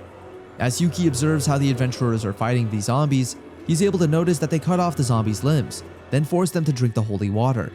It turns out that there is a proper way to deal with the zombies. That's why it seems like the adventurers will take care of everything after all. However, Yuki still is trying to think of just who and why did the people behind this whole situation do such a horrible thing. Yuki doesn't seem to detect any intruders other than the zombies, so he came to the conclusion that whoever was behind the whole incident had no objective of overtaking the whole city. If it is not the city, then what? Yuki starts to wonder if the bad guys did this to buy some time, or either way, they must be concerned about how it goes in the city. That's why if there's no one controlling them in the city, then it means they are somewhere out in the walls. As Yuki uses his navigation skills, it seems like he has finally found them. Meanwhile, before we dive right into the climax, let's first check on Nell once again. Nell continued to fight the zombies while chanting her undead spell when Yuki came across her. Yuki then hands her a drink she can sip. Nell is in deep shock when she realizes that Yuki has handed her a high-grade mana potion, which means it's literally a luxury drink. On the other hand, Yuki now decides to call for Luffy to let her come to them, so he asks Nell to hold on for a little while as they wait for Luffy's arrival. Yuki then informs her that he has found a suspicious group of people lurking outside the city that he thinks might be behind all of this. That's why Yuki plans to smash all of them in one go. Nell, who really wants to help, offers to join Yuki on his mission. However, before Nell can even finish talking, Yuki immediately shuts her off, saying that she can't leave since Luffy is coming. Without any choice, Nell is left alone to wait for Luffy and do as Yuki says. However, as a show of her appreciation, she tells Yuki that in return, she will do anything for him when he returns. Yuki then finds a way to tease her before he leaves. This leaves a flustered Nell all alone. As Yuki made his way outside the city, he was able to come across 5 groups of men. Seeing that there are only 5 people, it's fewer than what Yuki has thought. Within seconds of arriving, Yuki immediately slashes some of the 5 people. This shocks their leader, as they never thought that a demon lord would interfere with their plans. The enemies then summon the army from hell using their magical powers. A group of animal-looking monsters then appear. It is said that they are far stronger than the undead that the enemies have sent to the city. That's why they are so confident that this is the end of Yuki, the demon lord. However, instead of getting nervous, it seems like Yuki is quite confident that he is able to defeat them all in one go. He even calls the monsters from hell gross. As Yuki advances to attack, the enemy seems so cocky that Yuki has now fallen into his trap. However, little did he know that Yuki was already aware of such traps. As a result, Yuki uses Dispel Magic, which is magic to destroy other magic. This magic will infiltrate the magic configuration and destroy it. One will need a large amount of magic power to use such a skill. In the end, Yuki still has the last laugh as he ends the life of the enemy. 2 days after the undead uproar, it seems like the city is getting back to normal. However, this city is still a dangerous one. Well, the damage to the building seems a bit minimal, considering most of it was burned by Luffy's fire magic or destroyed by her water magic. Not only that, but they also take care of the corpses and the injured swiftly. On the other hand, it seems like Yuki didn't kill the enemy after all, since he handed him to the governor for interrogation. The governor seemed quite up for the job after all. And they were quite lucky that the magic circle Yuki found on his way back was the one that was summoning the undead. But no matter how fun the city is, Yuki seems like he's getting homesick. Luffy, on the other hand, seems to feel the same thing. To compensate for the gloomy mood, Yuki handed Luffy a gift. As Luffy opens up her palms, She's quite shocked when she sees that it is a ring. Luffy is quite speechless as to why Yuki would give her a ring. Yuki then explained while stuttering that he thought it would look good on Luffy, and that's why he bought it. It is known that any normal rings will break when Luffy reverts to her dragon form. That's why Yuki has decided to give her a flexible ring. This ring can change its size according to the user's finger size. This made Luffy think that Yuki might want her to wear it all the time. Yuki, who's now caught off guard, tries to explain his side. Then out of nowhere, Luffy hands over the ring to him again. This makes Yuki shocked as it seems like she's returning it back to him. However, as a turn of events, it seems like all that Luffy is asking is for Yuki to put the ring on her finger. After all, he is the one who got it for her. As Yuki puts on the ring, Luffy looks the happiest she has ever been. He then tells her thanks while looking so gracefully at Yuki. That said, after their mini romantic moment, Yuki and Luffy finally decided to go back home. They both look so happy as they enter the house. Iduna then comes running towards Yuki, whom she misses the most. While the maids and Iduna are celebrating the two's arrival, even she, who seems to have undergone a race evolution, got so many physical and skill changes than anyone could imagine. She is now able to mirror and replicate another form, more like a shapeshifter. Aside from that, she now has healing magic, which is very useful in times of need. As Yuki checks up on Shi's stats, he is so amazed that it has risen so much since the last time he saw them. Her magic is even higher than the average person in town. Yuki then remembers something that Layla had said before. Layla said that demons would have their race evolution more quickly compared to other races after all. Since she has the predator skill, maybe she also got some bonus from there. However, aren't her stats growing at a really high pace? They try to contemplate everything when Luffy finally thinks of something. She thinks it might be because she gave Shi her magic periodically. Well, thinking of it, it does make sense since Luffy's magic is denser compared to others. Yuki then asks her if she considers how strong her magic is. It's as effective as a rare candy. However, Luffy doesn't know it at all. Hearing this from Yuki made Luffy state that Yuki does say some strange things from time to time. Meanwhile, she is so happy to hear that she has finally evolved. As for Yuki, he seems to be painting a fearless smile of the strong on his face, since to think that there are some changes even though they just left for a few days is so astonishing. He was also surprised when he saw monsters when he opened the flatlined area too. To make it even more surprising, these monsters are actually Fenrir's servants. Well, it is something not least expected from a legendary class monster like Fenrir, but his status is far higher than Yuki himself. That's why it's not strange for him to have 100 or 200 servants. That said, Yuki then thought of bringing Fenrir for a hunt one of these days. But for now, Yuki just plans to relax in his sweet home for a while. After some good resting, the next day, Yuki immediately went on to do his work. Today they will make a new weapon, and they will be using different ingredients such as a cursed demon blade, orichalcum, ancient hero's weapon, and magic power.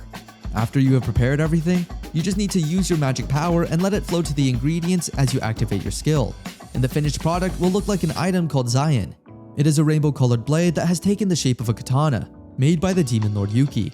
It despises sin and will not forgive sinful people, delivering punishment to them. The blade will become sharper and keep getting stronger by sucking the living being's blood. While being equipped, this item will give a great boost to its user. Its quality is immeasurable. It is a sword that will annihilate every sin with its bloody blade. Seeing the weapon he has ever wished for come to life makes Yuki so happy. He seems so amazed at how cool the sword looks. On top of that, it's a weapon that has growth. Talk about how ideal a weapon could be. Meanwhile, Yuki's two maids are quite amazed at how the sword looks and its unimaginably big size. Layla, who has knowledge of katana, explains that katana is a weapon that originates from the eastern country. Lewin, who is from the wolf tribe, tries to carry the big sword with all confidence that she is able to do so easily. However, as soon as Yuki lets go of the sword, it seems like it literally weighs millions of pounds by just seeing how Lewin is struggling even to move it an inch. After that, Yuki then decided to play with his new toy. He goes out for a hunt with Rear to try it out. He then promises the girls that he'll come back home before dinner. As soon as he comes across a monster, Yuki immediately slices them off like nothing. The sharpness of the sword is beyond expectation, and because of its status boost, Yuki's body feels really light. Moreover, it's really cool looking as well.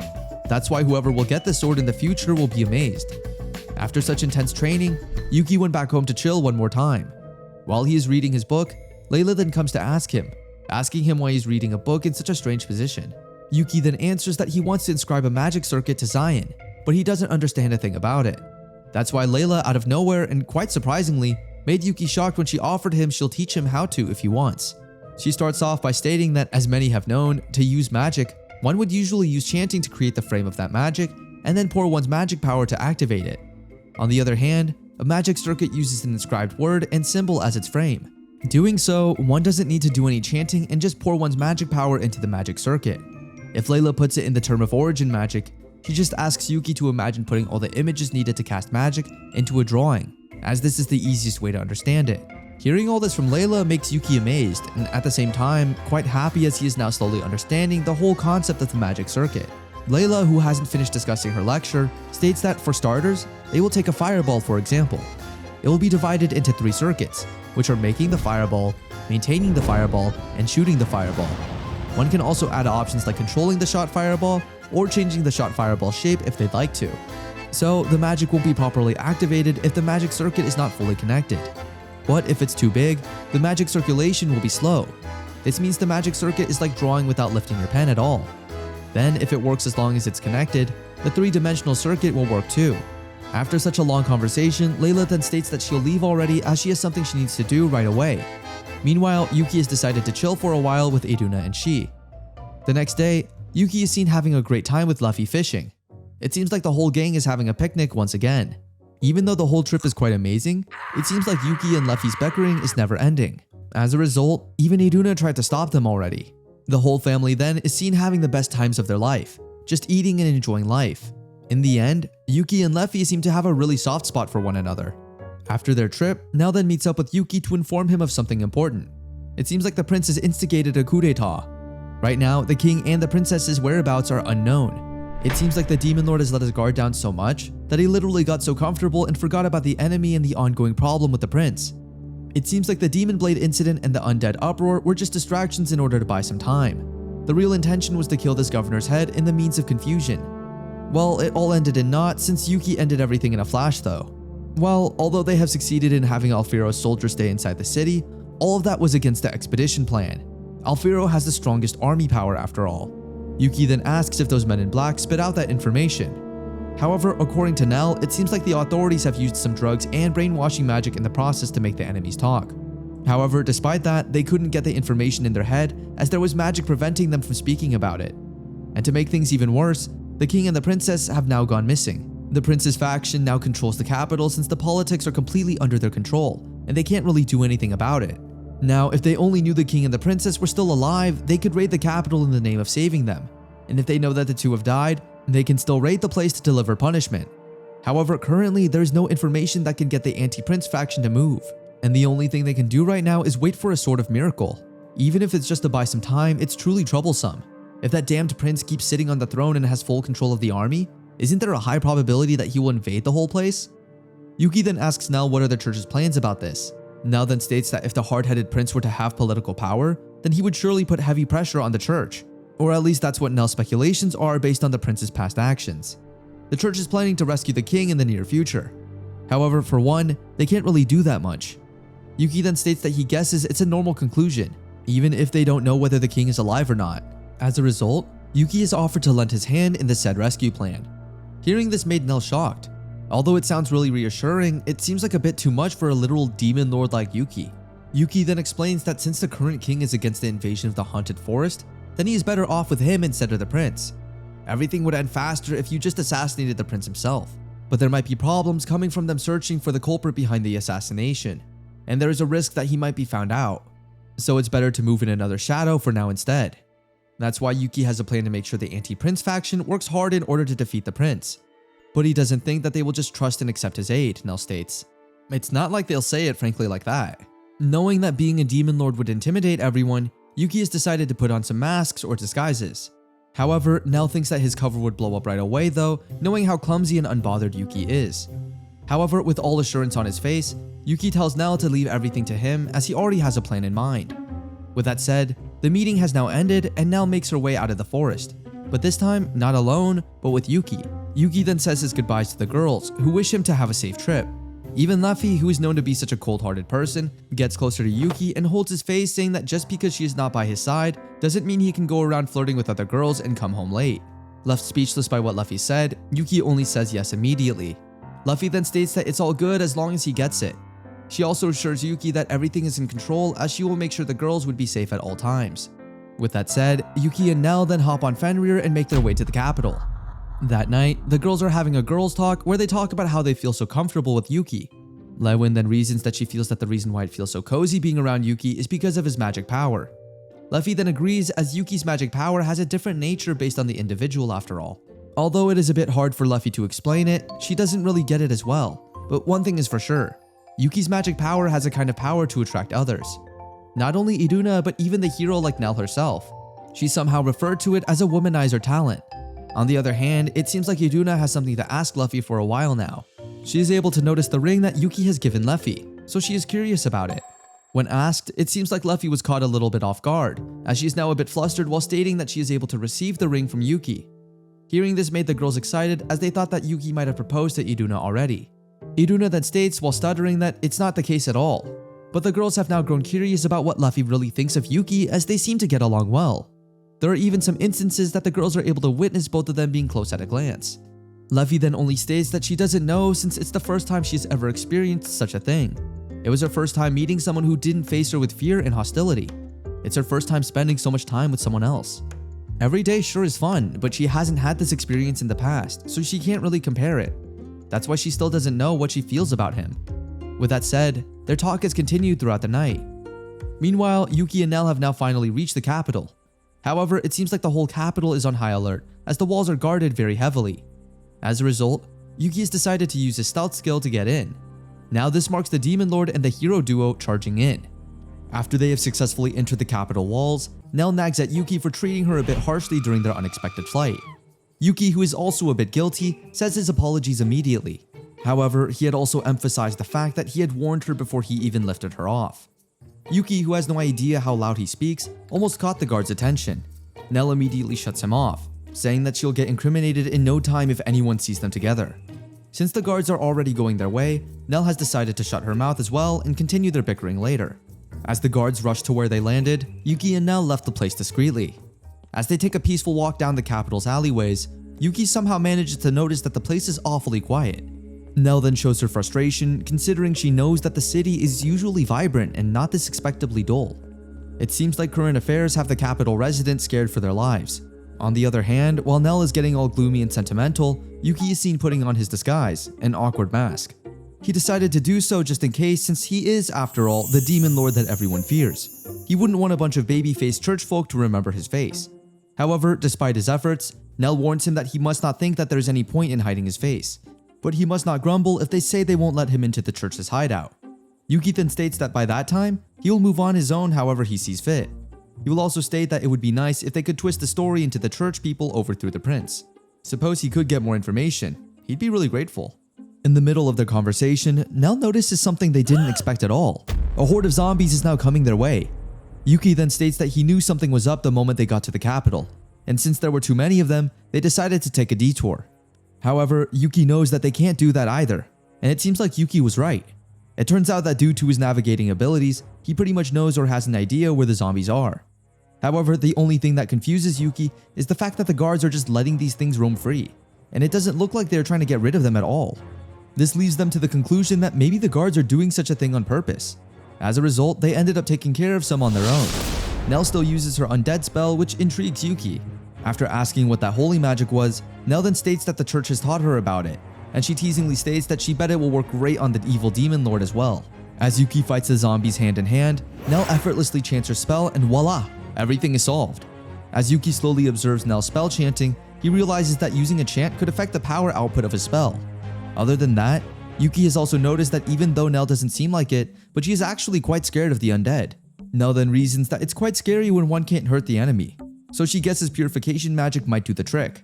However, isn't it the priest's job to purify such creatures? After all, Nell's job description is just to give public law and order, and it's not her job to bust ghosts. As a result, she gets really scared during the fight. After such a long walk while fighting some zombies, they finally reach the hideout. As Nell knocks on the wooden door, states the secret code, and shows her sigil, they are then permitted to enter. The organization is quite grateful for her safe return. However, before they enter, the organization needs to take a good look at her face before they let her in, since it is an addition to their protocol. After confirming Nell's identity, a girl with long silky hair then hugs her tightly. The woman seems so worried about Nell and is really thankful for her safe return. The woman's name is Carlota, and it seems like she's a member of the organization that is closest to Nell. Nell then states that she is terribly sorry for failing the mission. Carlota then assures her that everything is alright. After all, the mission given to her was an impossible one to begin with. All that matters now is that Nell is safe. After a brief catching up, Carlota has finally taken notice of Yuki. Stuttering, it seems like Nell is really worried that Carlota will find out that she literally brought the supposed enemy she intended to kill back to the church. Without any more reason she can think of, Nell just states that Yuki is her follower and they've met during the mission. She also states that Yuki is quite talented, so she thought that maybe they could use his help. Yuki then talks, introducing himself as Y, the assistant. However, it seems like Carlota is a bit suspicious of Yuki and is hesitant if the organization can really trust him. It seems like his strange mask is the reason for all these suspicions. Before Carlota can dig deeper into Yuki, Nell steps right in, assuring her that Yuki is not a bad person at all. That said, if Nell trusts him so much, then Carlota is cool with it. After all, right now, they need as many capable people as they can get their hands on, so adding Yuki to the group wouldn't really hurt that much. That said, the three of them then enter the house. As Yuki steps right into the entrance, he felt this strange tingly feeling. It seems like the church has a way of checking if someone really has the abilities by just looking at the initial security checkup. Since Yuki could pass through the door, it means that he doesn't have malicious intent towards the church, and this made Carlota trust Yuki even more. She also states that Yuki doesn't need to be alerted with all these fancy securities since the church just doesn't want careless people entering their hideout after all. As she further checks on Yuki's information, she finds out that he is a human, and his mask doesn't seem like a magic tool either. Yuki then proudly states that, of course, he is definitely human since he only tagged along with Nell to help her. Although Yuki seems to be so calm on the outside, he is actually quite nervous on the inside. Thankfully, he was able to acquire that disguise skill. Nell, who is really curious as to how Yuki did such a thing, asks him what he did. Yuki then states that he just played around with the status so that he would not get suspected. With that said, Nell is quite relieved now after hearing all that. Yuki made his status around 2 levels lower than Nell's, and he only kept skills that wouldn't cause problems. But Yuki doesn't want to rely on this too much since it will be obvious to the other party if their disguise skill is of a higher level. With that said, Carlota has now brought them to a secret door leading to a secret tunnel. Yuki seems so excited about everything. However, we can clearly see on Carlota's face that the path is indeed dangerous, and Yuki should watch his step. Meanwhile, Luffy, who is left back at home, looks like she really misses Yuki that badly. However, no matter how far apart they are, her feelings are still the same. Going back to Yuki and the others in the capital, Nell had found the guts to ask Carlota about when did the undead appear in the capital.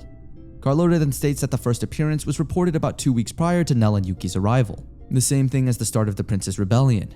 After hearing this, it is now safe to think that they have appeared because of the Prince's order. From looking at how the soldiers act against the undead, it's safe to think like that.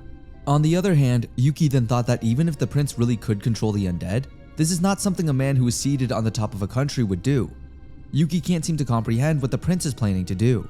Carlota then states her frustration at the fact they are having quite a hard time taking care of them since there are so many.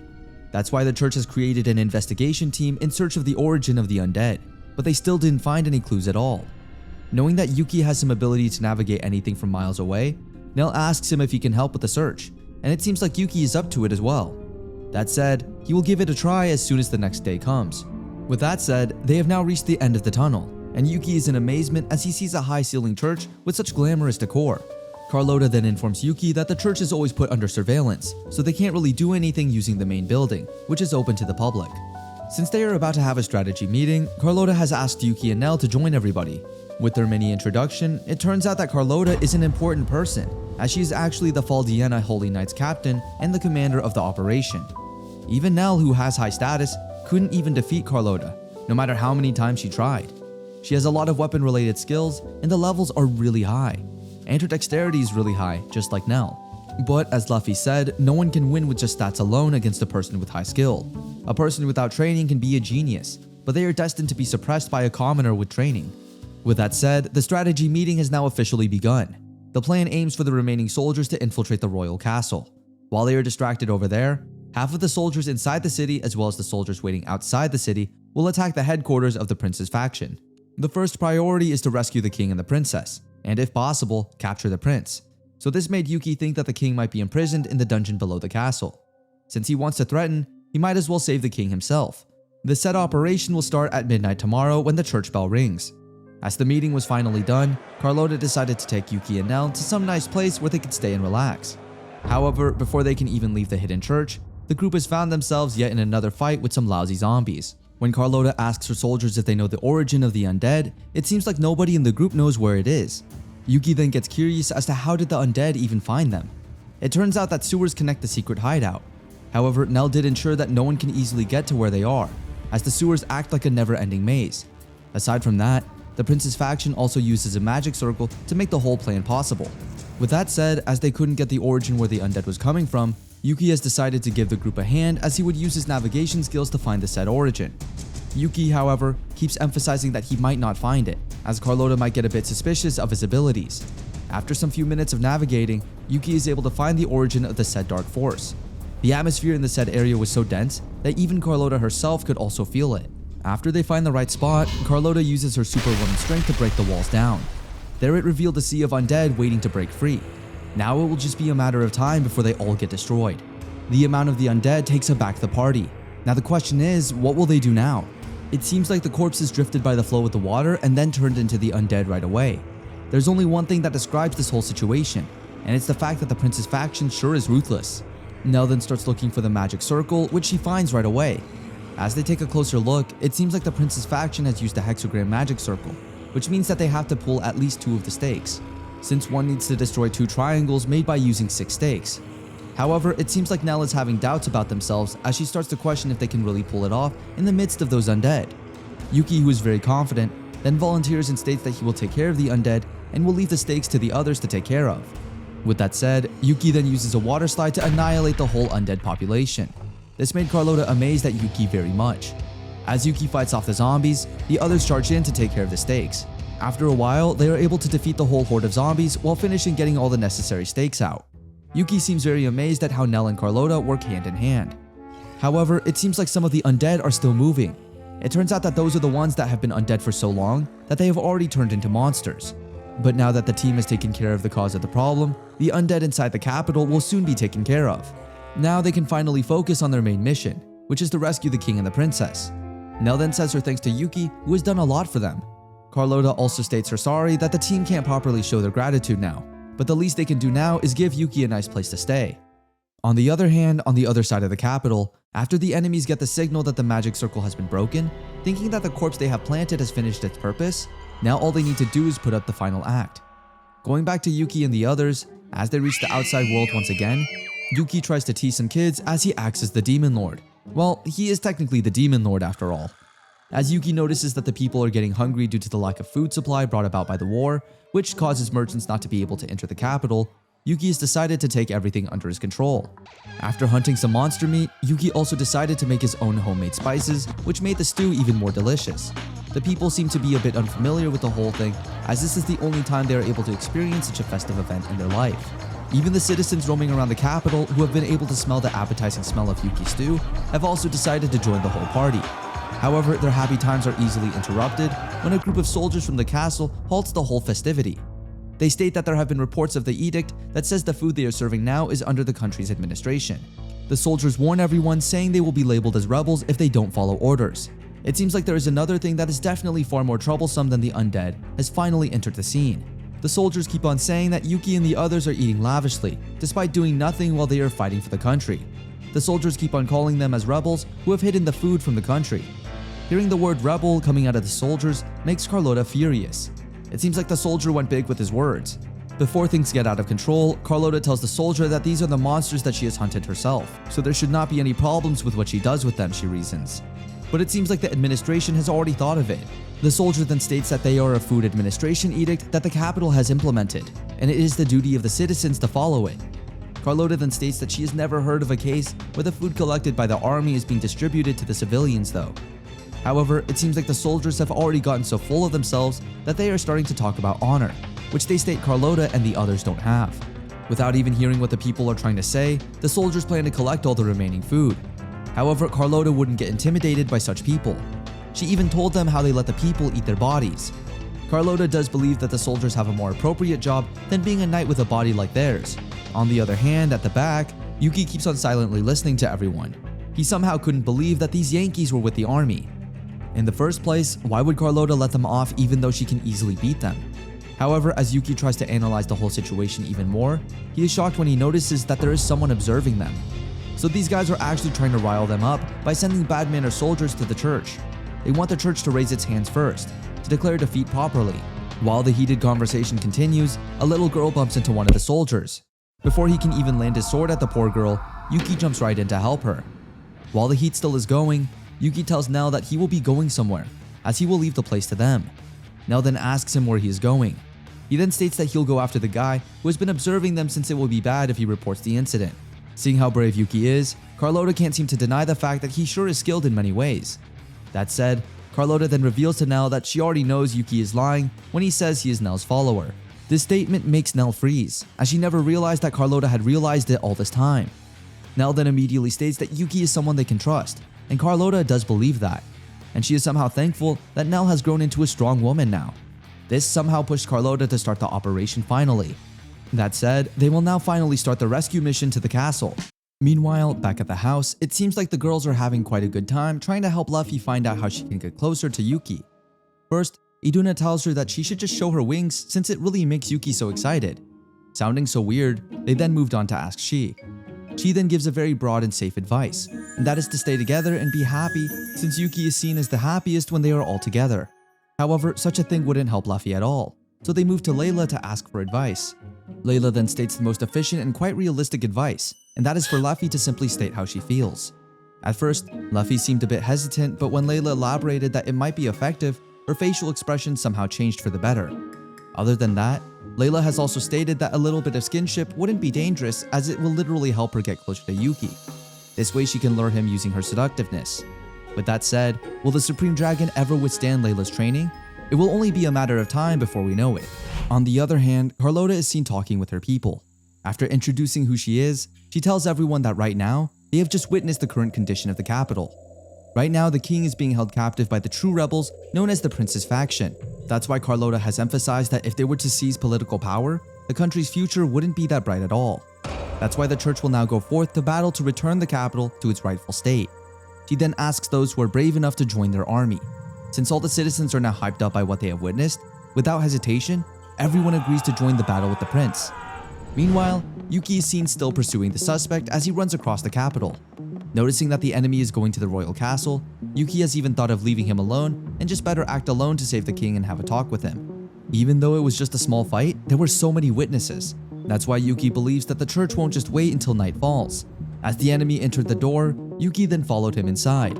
As soon as he enters, he immediately wonders which way leads to the underground dungeon where the king is being kept. Meanwhile, the church's army has now successfully taken over control of the west gate. They've also taken over the barracks and even were able to apprehend the soldiers. They are about 70% of the way securing the main gate, and only 5 of the soldiers died, and about 6% of the soldiers left can't move at the moment, but there won't be any problem with carrying out the plan.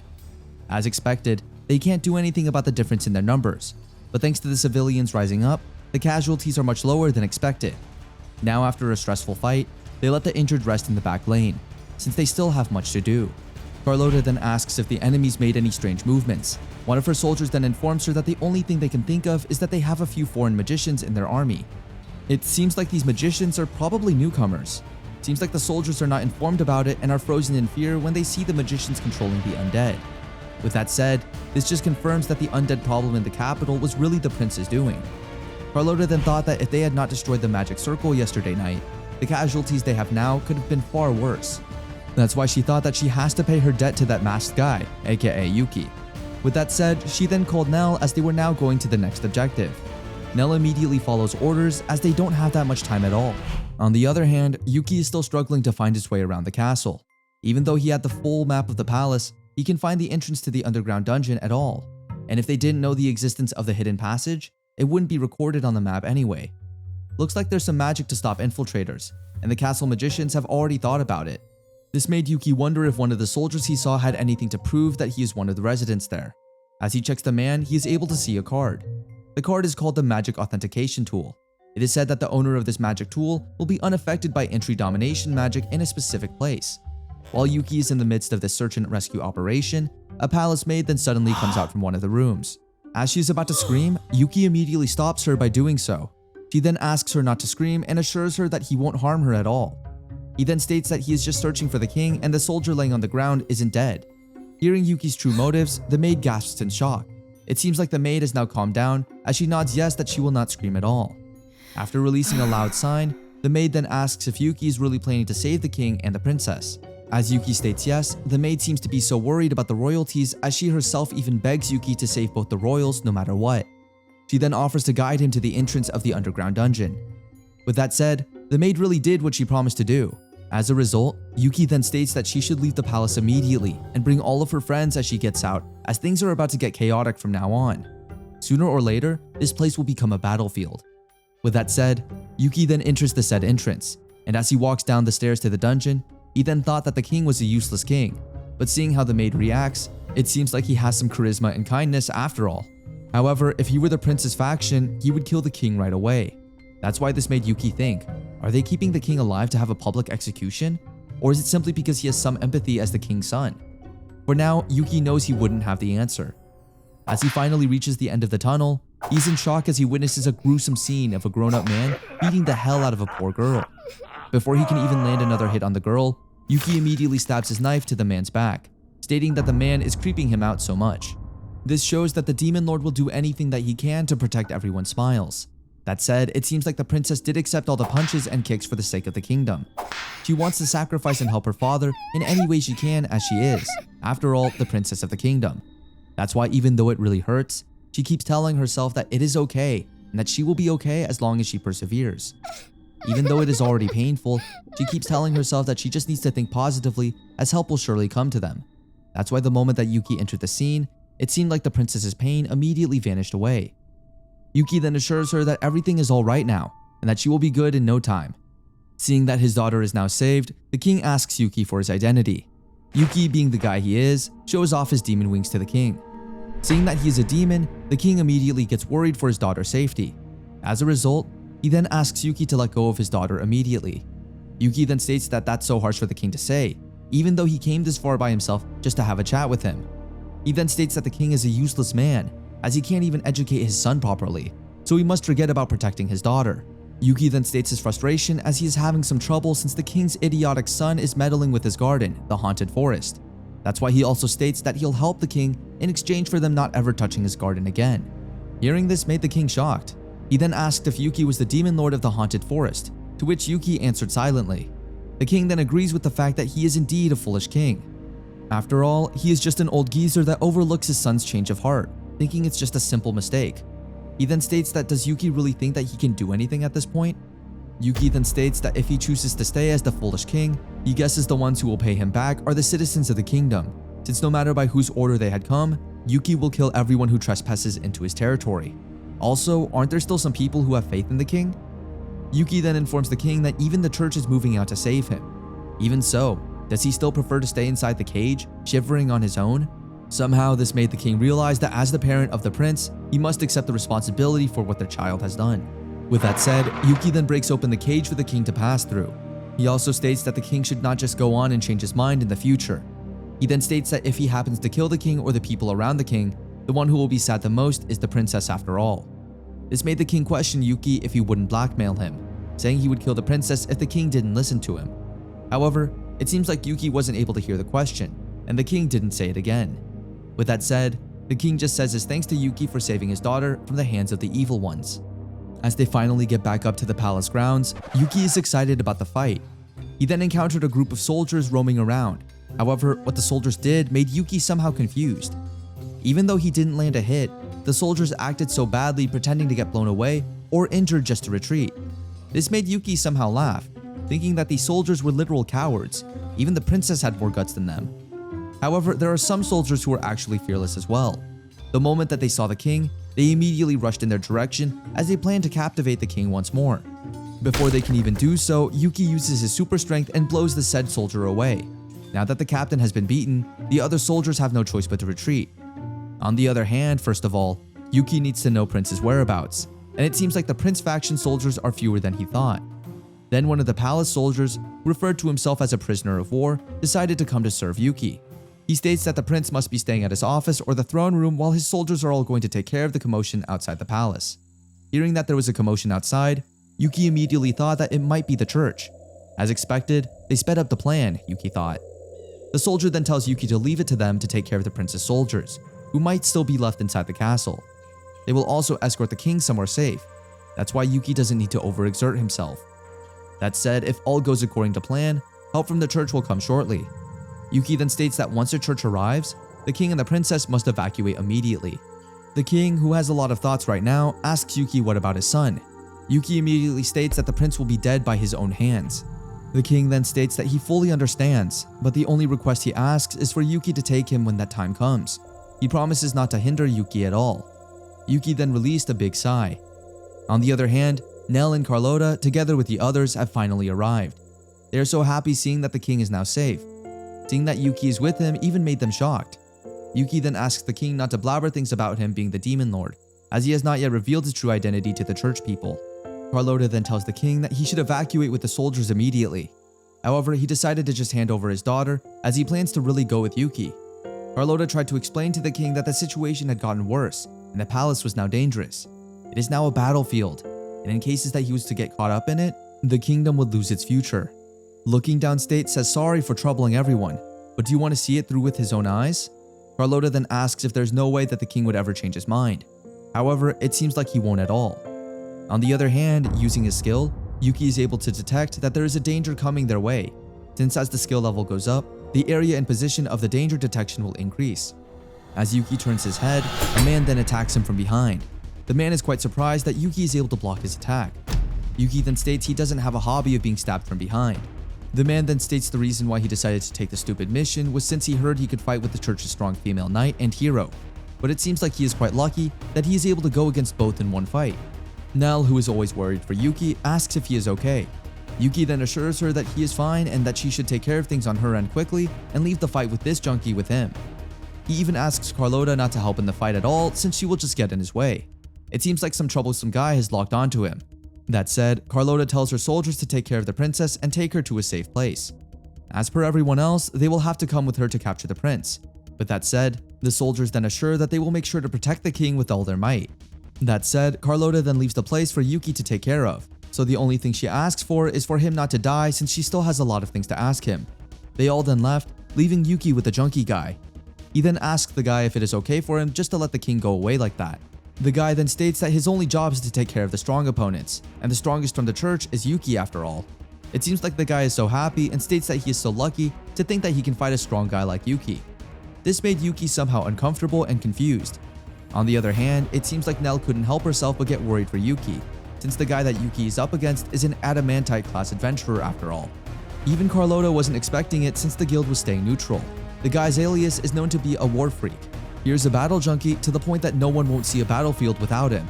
Even though skill-wise he should be an Orichalcum class adventurer, because of his bad personality, the guild is having issues with him. That's why Carlota thought that if they left some soldiers, the soldiers would just get in the way of Yuki. That's why the only thing they could do now is to believe in his skills. Going back to Yuki and the guy, it seems like the guy is quite amazed at how powerful Yuki is. Seeing his response speed is so wonderful. On the other hand, Yuki has also checked the guy's stats, and it seems like he is, after all, a very strong man with so many unique skills and titles. Yuki couldn't deny the fact that this junkie guy was indeed strong. His stats are on par with Yuki, and his skill level is even higher than Yuki's.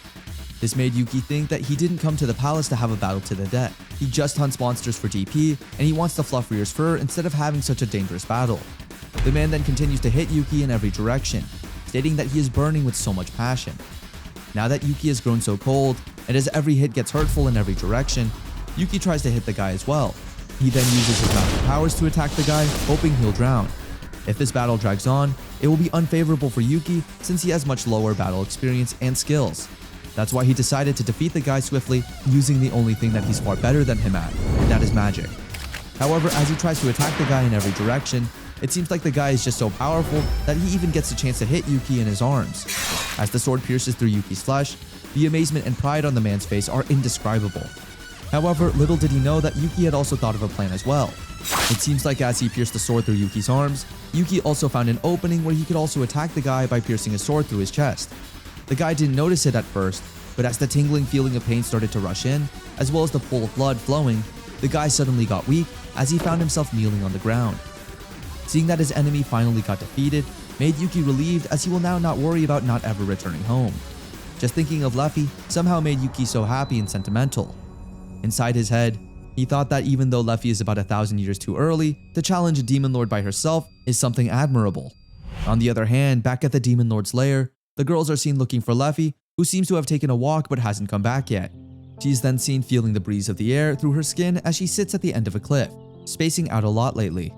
The girls then thought that maybe Leffy has her own problems as well, but they believe she will be back when she gets hungry. It seems like Leffy has been so lonely while Yuki is away.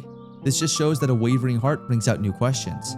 After the seemingly intense fight with the bulky guy, Yuki is somehow thankful that he has a high potion with him, or else things would have been a lot worse. Not only the arms, but a few of his finger bones are also broken. Other than the high potion, Yuki also thanks Layla for tweaking the Crimson Blaze, making its magic circuit appropriately activated. By pouring magic power into it, the blade will be covered in a blaze that will burn the target that the blade has sliced. The blaze created is adjustable with the amount of magic power used. Seeing how he finally defeated the strong guy, Yuki reminisces how he just barely won the said fight with the difference in the average status of their races. But if someone thinks about it, Nell only has half a level of him, but she already has a similar status. So Yuki guesses a hero's growth is really that amazing. Now that his fight is over, Yuki decides to join the others. He then fled to check where the others were. Just within seconds, he immediately found them cornering the prince. Carlota is seen stating to the prince that he is under suspicion of rebelling against the kingdom. That's why he is asked to follow the authorities quietly. However, it seems like the prince wouldn't listen at all. He even orders his men to arrest Carlota and the others, as he refers to them as rebels who will rot the kingdom. With that said, another fight has begun. During the fight, Nell notices something is off. The prince's eyes look weird and unsettling. However, she has no choice but to focus on fighting, so she first shakes her head to wake herself back up to reality. Inside her head, if they keep up the pace, it's only a matter of time before their victory. Other than that, Nell then thought of Yuki. Although Yuki said that he didn't need any help, but Nell couldn't help herself to worry so much about him, considering Yuki's enemy is an adamantite class. If the battle prolongs, Yuki will be at a disadvantage. That's why Nell is now pumped up to take care of this place as quickly as possible so that she can help Yuki. Then within a few seconds, Yuki enters the scene, trying to slice off one of the enemies. This made Nell shocked for a bit. Yuki then notices the prince. As everyone turns their attention to him, we can clearly see how unusual his eyes are. Although Carlota tries to tell everyone that no matter what happens, they must still protect the prince, one of the men then stabs the prince with his sword. At that moment, Yuki finally realizes that the prince is already dead all this time, and it seems like the man in the robe is the culprit behind it. However, before Yuki can even catch him, the man escapes. Nell, who has no idea what's going on, then asks Yuki for confirmation. Yuki then informs her that the man in the robe is probably the mastermind, and it seems like he was also the one controlling the prince's dead body. The prince's status was camouflaged because of the ring he was wearing.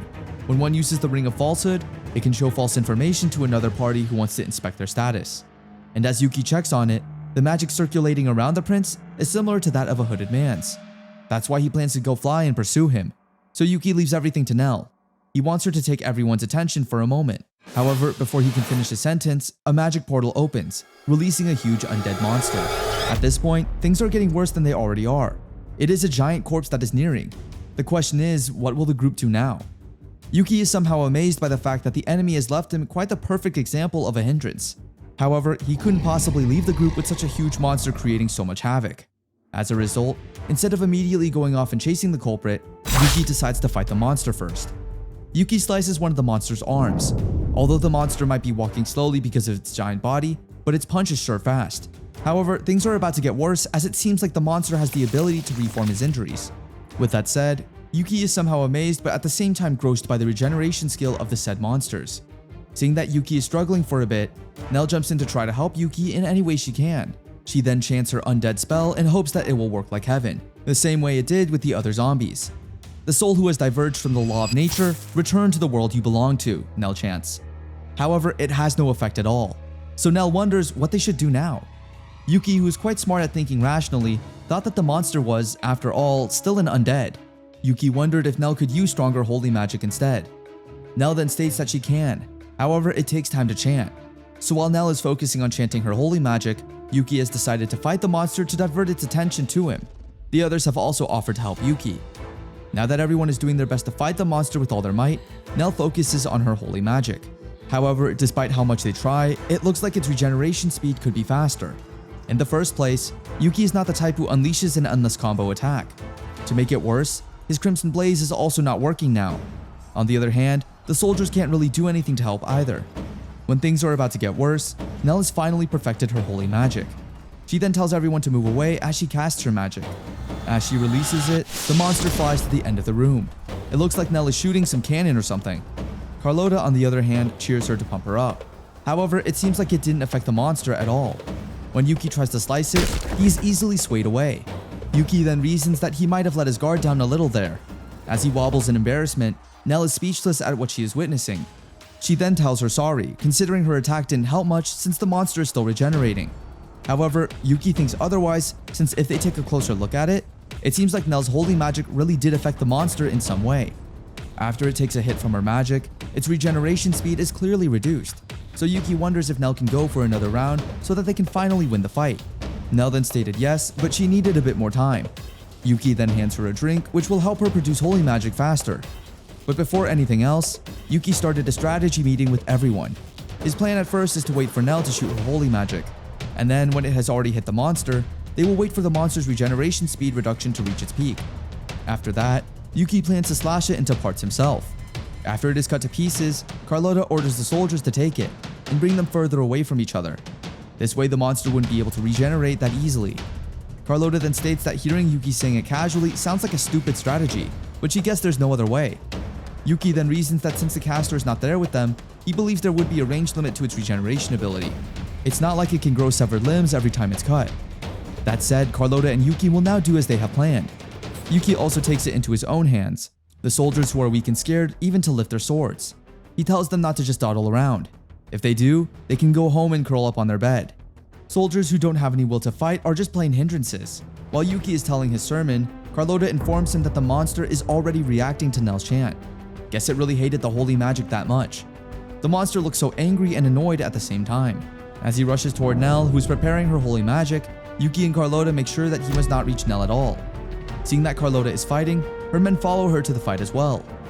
On the other hand, the Palace Knights also didn't want the Holy Knight to hog up all the glory.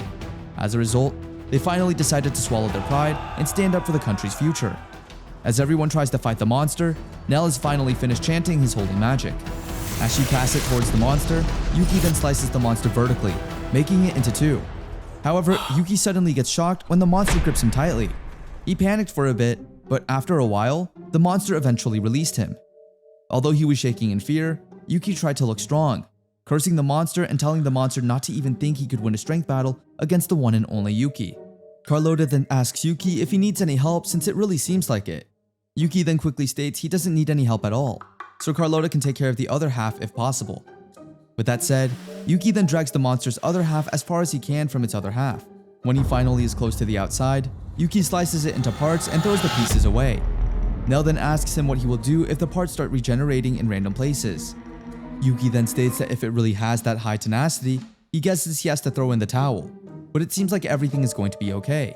With that said, they have finally achieved their victory. While the Demon Lord is having a hard fight, people in the castle are having fun dining. Soon after that, the princess facts on soldier surrender.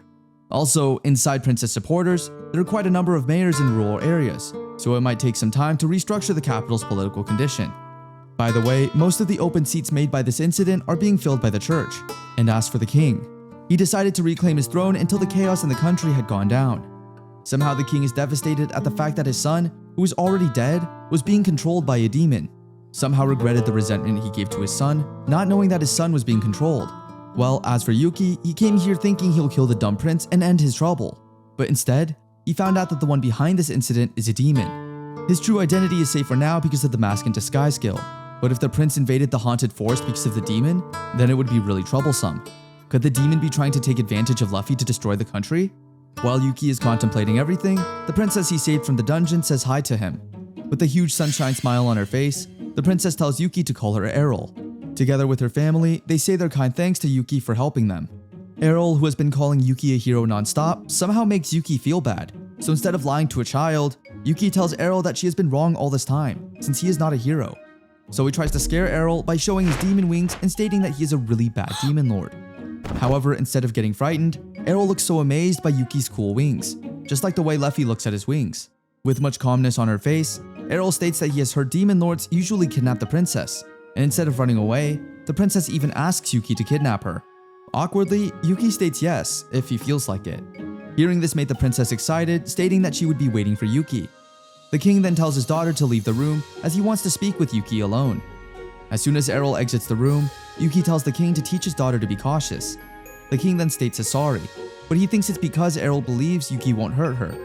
That said, it just shows how Errol is a really strong child. The king then again thanks Yuki for everything he did. So as a token of appreciation, the king asks Yuki if he wants something, and the king tries his best to grant anything he wants within his power. Hearing this shocks Yuki. Although it might be a bit embarrassing, since he did work hard this time, he won't hold back at all. So Yuki states everything he wants to the king. One is to write a written pact that stated the haunted forest is an inviolable area. Secondly, Yuki asks for an identity card that can be used freely around the country. With this document, the king is approving that the haunted forest is the Demon Lord area, and no aggression is allowed. With that said, he can now finally take Luffy and the others to go sightseeing as well. But before that, the king has told Yuki that he has also prepared a banquet as a small token of gratitude. Although Yuki wanted to attend, he stated that he had left his companion outside the capital, and he badly wanted to go home already. The king then states that if Yuki is worried about his companions, the palace is open to welcoming them as well. That said, Yuki then lets Riri enter the palace, just like the king said. Looking at how majestic Riri is, the king is shocked, while Errol is so amazed. The king then states that if Yuki registers Riri as his familiar, he can bring him around the capital. The king also informs him that he has only invited a limited number of people for the banquet, so Yuki can enjoy it to his heart's content. As the night falls, Nell, Carlotta, and the others have also attended the said banquet, and everyone is amazed by how beautiful looking it is. Errol then rushes towards Nell, trying to escort her to her seat. While they are walking, Nell somehow asks Yuki if he is sure that it is okay for him to tell his identity to Errol, who has nearly revealed his true identity to many. Yuki then reasons that she is just a child after all, so no one would take it seriously if she ever did tell someone. As they reach the table, Nell is so surprised by how much food they have. It looks like her first time having such an extravagant dinner. Errol, who is so proud, tells everyone that their prideful royal chef makes this food. The king then states his thanks once again for all their work on this event. Although it might be lacking, the king is hoping that everyone will enjoy themselves. They all then share in happiness. 2 hours later, it seems like everyone is now drunk. Nell almost kisses Yuki out of drunkenness, but thankfully, Yuki is able to avoid it. Even Errol looks drunk as well, so before things get a bit out of control, one of the palace's servants then lifts her up, informing Yuki that he will carry her to her room. Then Yuki turns his head, seeing that the king is even drunk himself. Well, he went through a lot after all, so Yuki guessed he was just so tired. As for Carlotta, it seems like she is drooling over eating Riri when she gets back home. As a result, Yuki ended up taking Riri and himself out of that insane situation. The whole banquet was utter chaos. Not in a bad way, but Yuki can't deny the fact that it was definitely quite fun. With that said, it's now time for Yuki to go back home. No matter how fun it is, nothing beats home after all. Before Yuki leaves for good, he then hands a gift to Nell. It's a dagger made by Yuki, which was named Gekka. It is a dagger with a white blade. Later, it can create a light that can cut through the dark night. Although the specs aren't really that good enough, Nell can keep it as a spare weapon or use it for dismantling. Nell then states she is so happy and thankful for Yuki's gift. She promises to take care of it no matter what. That said, after a bit of a long journey, Yuki has finally reached his own castle in the haunted forest. Huge sunshine smiles welcome him, and we can clearly see in his eyes that he himself is glad that he is back. He then tells the girls that he has souvenirs for them that he even brought from the capital's market. He then thanks Layla and Lewin for the good work they have done while he was away. The two are also happy that he is back home safely. Yuki is so excited to tell the girls about all the experiences he is able to go through during his time in the capital. It seems like everyone is so excited to hear everything that Yuki is about to tell. However, there is only one girl who doesn't seem to be. Luffy is seen all speechless in one corner. However, as Yuki approaches her, she stutters and flusters all of a sudden. Unconsciously, Luffy then states that she has been lonely while Yuki has been away. This made Yuki shocked, as he never imagined that he would hear such words coming out of Luffy's mouth. He then asks her if she has eaten something bad. Yuki somehow can't believe what he has heard, so he keeps asking Luffy some random questions. However, it seems like Luffy has already decided to tell what she feels truthfully to Yuki. She explains that she has come to realize that she can't bear not having Yuki around her. This even made Yuki shocked and speechless. On the other hand, the girls are happy that Luffy has finally expressed what's really inside her heart. Luffy's statement somehow made Yuki very much flustered. Although he feels like it's not like Luffy at all, he can't deny the fact that she looks so cute, just like a hamster. As Yuki stays still, Luffy notices something strange. As she smells Yuki, she says she can smell the scent of girls other than the hero from him. Yuki tries to explain that she has been playing with some kids, but it seems like Luffy is just jealous. That said, she then asks Yuki to come to eat with her, and just like that, it seems like they are now all good. A few days later, Yuki noticed that Luffy had been acting strange lately. She seems so close to Yuki all the time. So Yuki has taken it into his hands and asked Liu about it since he is quite sure that she knows something about it. Liu's heart is throbbing with fear as the Demon Lord Yuki closes in.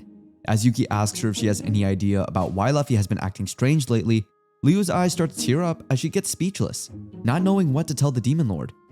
She tried to mask her fear with a big smile, trying to assure Yuki that she didn't think there was anything strange with Luffy. However, Yuki doesn't think so. Up till now, Luffy would spend most of the day taking a nap. Other than that, she would only talk about food and games when she was awake. She was the embodiment of a NEET itself. Yet lately, she has been acting like a puppy that clings to Yuki all day long, and there's no way Liu doesn't know or even notice that Luffy has been acting so strange lately. Liu then states that all she can say is that Luffy is undeniably cute lately, which Yuki himself cannot deny. However, before they drift away from the subject, Yuki tries to ask Liu once again. Liu then asks why Yuki only asks her. Why didn't he try to ask Layla about it? Yuki then reasons that he can't go against Layla. Liu then went on to say that Yuki must treat her equally and respectfully just like Layla. However, Yuki then immediately turns the tables as he expresses just a useless maid like Liu can't demand respect considering she doesn't even do any housework. Liu then tells him that it's so cruel for him to say such words. However, Yuki knows Liu is quite aware of what she is doing, so he doesn't really think much about hurting her feelings a little at all. Liu then reasons that she is putting effort into it, so Yuki should treat her kindly. However, isn't it normal for a demon lord to be oppressive? Yuki then tries to make her even worse by stating that it wasn't for him. She wouldn't even have the chance to even meet Rear, which is the main reason she stayed after all. Now that she is all cornered, Liu has no choice but to tell Yuki about what really has been happening with Luffy. She asks Yuki not to tell anyone that he heard it from her. She doesn't want to turn into ash anytime soon at all. Yuki immediately said yes, and that's why Liu went on to say what really happened. She explains that Luffy was pondering about something during the time that Yuki was away. Hearing this somehow made Yuki shocked, as he never thought Luffy, the mighty dragon, could ever ponder about something. Liu then explains that since Luffy has been living for a long time herself, she doesn't know how to take a proper distance in a relationship with others. That's why she has been feeling a little anxious lately, since she has always been acting passively while receiving others' courtesy. That's why, right now, she is in the middle of trial and error on how to communicate with others. Learning about this somehow made Yuki feel a bit guilty. That's why, to compensate for his actions, he asked Luffy to have a drink with him. That night, Layla and Leo are also seen talking. Leo somehow gave Layla a hint that she feels like she did a really great job that day. However, Layla seems a bit hesitant to believe Leo for her words. Nonetheless, Leo is really happy that she somehow helped Luffy communicate even better with the one she always yearns for. After all, Luffy wasn't pondering about how to communicate with others, but she was pondering about how to communicate with a certain person. That said, now that Yuki has finally made a move to get closer to Luffy, things are about to get better from here on forward. That said, going back to Luffy and Yuki, although dragons are a race that is known to be fond of liquors, it seems like Luffy is more of a sweet tooth type of gal. As a result, she hasn't been drinking for a while. As Yuki pours her a glass, she states how good the scent of the wine is. Although the wine should be easy to drink, Yuki still tells Luffy to drink a bit more carefully, considering she might still get drunk in the end. Luffy then assures him that she is the strongest dragon out there, so Yuki doesn't have to worry about it that much. Luffy then shares that she never thought Yuki had a taste in liquor. That said, knowing that Yuki wouldn't ever try to lose to a supreme dragon that's blinded by her own power, the two ended up having a drinking fight. As they finished the liquor all the way to its last drop, it seems like it is already clear who has won. It turns out Yuki has a lot more stamina and liquor than Luffy, so Luffy ended up getting wasted in the end. However, even though she is already at her peak, she still wouldn't surrender, and even says to Yuki that all she needs is a little break. During their mini break, Yuki opens up with Luffy about her sudden change of behavior. Yuki tries to tell her that she doesn't need to change anything. She's just perfect the way she was before. Yuki even stated that he loves the funny side of Luffy. Even though she is stubborn and grumpy sometimes, she's still the best person anyone would want to be. So, she doesn't need to change anything about herself just to be accepted by other people. Luffy then states that it's not like she didn't want to change. In fact, she is somehow at ease whenever she gets closer to Yuki all the time. The skinship that they share from time to time somehow makes her feel warm and comfy, and that is the feeling she has always been wanting for. Hearing this somehow made Yuki flustered. After Luffy realizes what she just said, she tries to cover up her embarrassment by drinking another bottle of liquor, and we all know what happened next. The two ended up getting wasted. The next morning, Layla and Leo are so happy to see Yuki and Luffy being the closest they have ever been, lying on the floor, sleeping. Once Leo woke the two up, Yuki and Luffy couldn't say anything as they saw their bodies so close to each other. In the end, They move apart, all flustered by what just happened. After that intense moment, Yuki has now come back to work. He starts to contemplate how even a human is really strong when they are at a hero class level. If he were to meet a demon or demi-human at that level, he might die next time. As a result, he must improve his leveling no matter what. But before that, he has to strengthen the dungeon first. He starts off by adding some landmines and traps. He has also installed a system to gather all of the nearby monsters in case there is an intruder coming. He even added some poisonous plants as well. Aside from that, since his dungeon lacks strong monsters, he also found the time to add around 4 mid-boss leveled monsters to finish off his dungeon leveling plan. However, it doesn't stop there. He has also added a Grand Tortoise, which is a trap that will only activate when there is an intruder. Now that his dungeon leveling is all done, he and Rear then went to do some hunting. During their hunting session, Yuki is able to test his sword, Zion's magic circuit. However, the problem is that Yuki has no stronger enemies to fight with. Then, a lion-like monster appears out of nowhere. It's called the Manticore, a ferocious beast who is at level 96. Seeing how far the monster's level is from him somehow made Yuki worried. On the other hand, back in the capital, the king is having a meeting with one of his servants. It seems like they have finally finished analyzing the artifact that the demon wore, and the creator is the Logard Empire. The history between humans and demons originates from way back, and Logard is one of the countries that battled endlessly with the demons. But they can't deny the possibility of human and demon countries working together in secrecy. Logard could be considered a rival country to the Alicia kingdom, and the demon should see the country of Alicia, which has been at odds against them for a long time, as a hindrance. So they would both gain benefits with the kingdom of Alicia losing power. As a result, the king will do anything to protect his citizens, even if he has to ask Yuki to help him. Although he knows that Yuki, the demon lord, wouldn't do such a thing, but he surely knows that Yuki is willing to protect the princess at least. In the end, the king wants to keep Yuki as his good neighbor.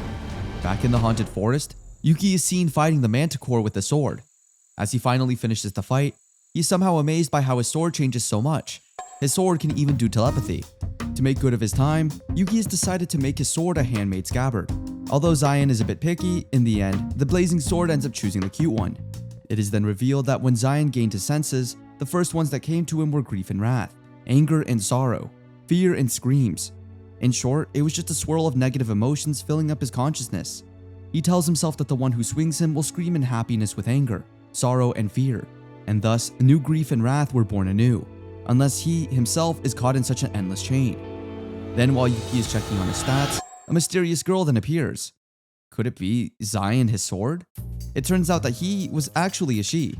Now there are already 3 little girls staying in Yuki's castle. Although it would definitely become a bit chaotic from now on, he's still thankful that even though they are of different races, they still get along so well. Luffy, who is very blunt about her thoughts, then asks Yuki where in the world he kidnaps her from. Yuki quickly shuts her up, saying that he didn't kidnap anyone since the little girl is his sword, Zion. Yuki then explains that he knows she is an intelligent weapon. However, he never heard of anything like this before, but the personification skill scroll was available in the DP shop, so that might be one of the factors. However, it seems like Luffy is not taking any of his explanation, as she has well decided that Yuki is something with little girls. In hopes of cheering Yuki up, Layla and Liu even comment that they don't care, no matter how perverted Yuki is. However, their statements somehow even made Yuki stressed. Seeing that everyone is laughing at Yuki, Zion jumps right in to give Yuki a cute hug, trying to cheer him up. Iruna then assures her that all of these are just normal and that she does not need to worry at all. She explains that it is proof that they are getting along all fine. That said, the girls then take Zion out to breathe some fresh air. As they finally reach the outside, Iruna asks Zion what's something she loves. Zion freezes a little bit as she tried to think of it a bit deeper. She then states that she tends to love moving around. However, when she was asked what other hobby she likes to do, it seemed like that was all.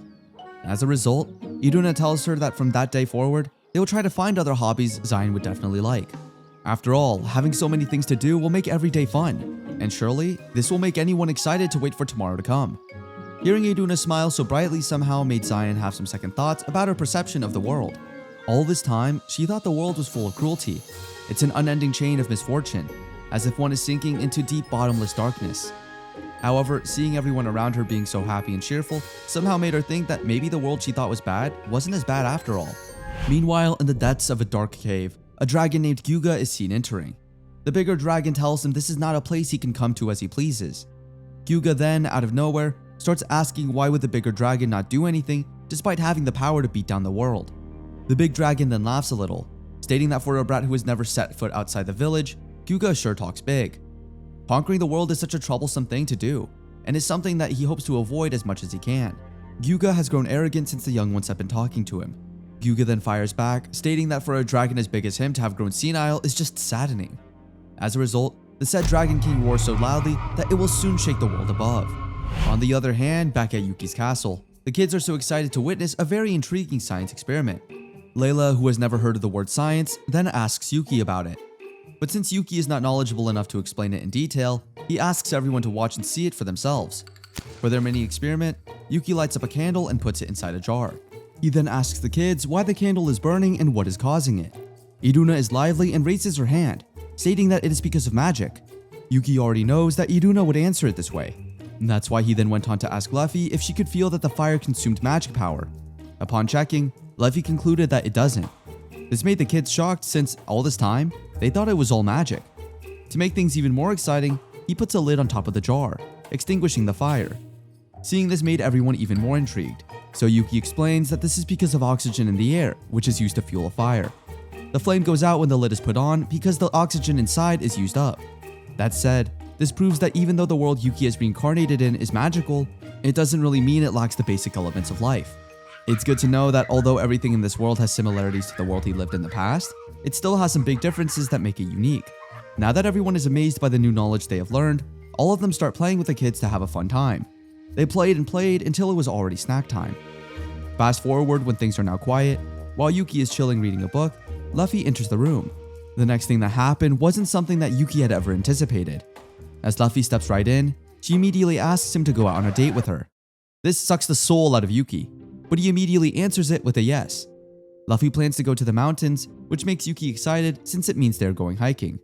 However, his excitement is shattered when Luffy tells him that they are going to fly there. There's a beehive on that mountain that she wants to check out. She wants to eat the honey from there as well. Although the sweets that Yuki makes are delicious, that particular honey puts up a good fight for someone like Luffy. At that point, Yuki finally realizes that Luffy doesn't really intend to go on a date with him. She wants a companion to take as she gets her freaking honey. As a result, Yuki has decided to stay and not pursue the date. He explains that he doesn't like honey particularly, so there's no point in coming at all. Luffy then rants, saying that she, as his lovely partner, is craving honey. Isn't it his job to kindly help her out? However, it seems like our Demon Lord has slowly become cold, as he thinks that the merit he gets from his kindness is only just a side compared to the honey. That's why Luffy thought of something to compensate Yuki instead. She offered to sleep with him for the night if he was willing to, but it seems like Yuki wasn't interested at all. This made Luffy flustered in embarrassment. In the end, she then expresses herself, saying that even though he had thought they could be alone for once in a while, Yuki then continues his statement that he doesn't want to sleep with Luffy but also wants to cuddle with her. That said, they then fly off to that said mountain. That mountain is said to be Luffy's previous home. That's why Yuki is excited to look around. As they finally land, Yuki pants in exhaustion as the oxygen in the said area is quite thin. As they look around, Yuki is quite interested in some of the remains that Luffy's enemies have left. He plans to make small swords for the kids to use in self-defense. Luffy then gives him permission, saying that it's the scale harder than God steel and the fang sharp enough to impale it after all, so Yuki can use them as he wishes. Aside from that, they can't deny the fact that the scenery on top of the mountain is just breathtaking. The lake in the middle of the forest looks so stunning. Just by looking at it, Yuki can't help himself but get flustered as he realized he is seeing such a scene with the most beautiful girl he has ever met. Then out of nowhere, a group of bees starts to buzz from a distance. As soon as they find a place suitable for their nest, these said bees create a pool of honey beside it, and Luffy is counting on Yuki to get every sweet honey he can. Luffy then asks Yuki to kill the bees while she harvests the sweet honey. At that point, Yuki slowly realizes that the reason why Luffy is insisting on bringing him is for the fact that he will be used as a decoy. While Luffy is enjoying herself, harvesting as much honey as she can, Yuki is seen struggling to kill the never-ending number of bees. When Luffy finally finishes harvesting as much honey as she can, she then asks Yuki if he wants her help. That said, using her Divine Dragon's Roar, which is known to be the strongest trump card of dragons since it is a beam made out of magic power, in the end, Luffy has defeated every one of the bees in an instant. However, as a consequence, her body ended up getting sore from the said honey harvesting trip. As a result, Yuki ended up massaging her body till the next morning. The next day, Zion and the other kids visited the castle. The 3 guards that were guarding the castle then took Zion for a tour around the place. When lunchtime came, Yuki called for everyone.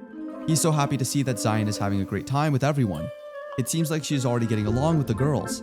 It means Yuki wouldn't really worry about her that much. That said, he and Luffy then decided to play some card games.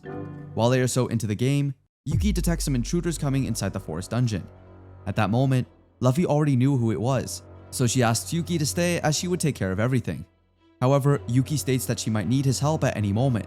As a result, the two ended up going out, meeting a new threat that had descended. As Girodia Gyuga lands, he immediately states how relieved he is that he has finally found Luffy, the one and only Supreme Dragon. Gyuga is a black dragon race and is now known to be the plunderer and the king of the dragons.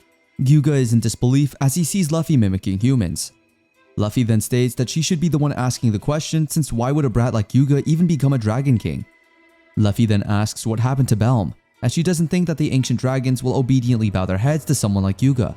With much confidence in his voice, Gyuga said proudly that he had killed them all, including Belm and everyone in the dragon's village.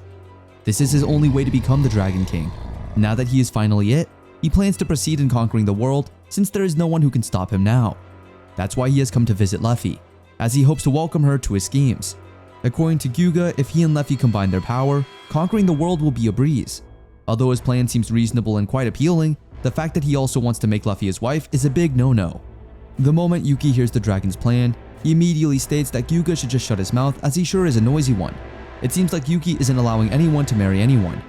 Acting all dramatic and noble, Yuki then states that there is no way Luffy will do something as troublesome as conquering the world, since it will only reduce her time for taking a nap. Since Yuki has already said what Luffy is about to say to Gyuga, she just asks him to go back home and try to seduce a girl who's on the same level as he is. At that moment, noticing that Luffy is quite close to Yuki, Gyuga concluded for himself that Luffy might be mimicking a human all because of Yuki, which he referred to as a bug. Luffy didn't deny it at all, saying that Yuki was indeed her partner. Although Yuki may look like a total idiot, Luffy would rather deal with him rather than an idiot like Gyuga, who annoys her so much. However, it seems like Gyuga wouldn't accept such defeat that fast. Now he is dedicated to fighting Yuki no matter what. Knowing that Gyuga is not a mere dragon, Luffy tries to jump in to help. However, Yuki stops her from doing anything as he plans to take care of everything on his own, and wants to protect Luffy no matter what. Flattered by what Yuki has stated, Luffy decided to leave everything in Yuki's hands from this point forward. Yuki is so confident that he will defeat Gyuga in a flash. However, as he looks at Gyuga's raw stats and starts comparing them to his, it is quite apparent that Gyuga's level is greater than his. As a result, Yuki ended up asking himself if there was even a 1% chance of him winning against the King of Dragons. He has been managing to dodge Gyuga's attacks only because he is looking down on him. Other than that, his title effect also is a big factor in why Yuki somehow manages to last long in this fight. Yuki knows that if he looks away for even a moment, he will surely become mincemeat in the end. His effect title, Judger, is a skill he uses when he is up against an opponent with a crime-related title. This skill enables his status to be multiplied by 15. It is quite noticeable that Yuki's confidence earlier has slowly lowered. He is struggling with this, said the Dragon King. However, with hard work and determination, he somehow manages to cut some parts of Gyuga's hand. But it seems like Gyuga would not allow Yuki to have the last laugh, so he tries to fight back. Every time Gyuga hits Yuki, he always brags to Luffy about it, saying that he is the only one suitable for the one and only Luffy. If this continues longer, Yuki might lose. As Gyuga throws a piece of metal towards Yuki, Yuki tries to avoid it as much as he can.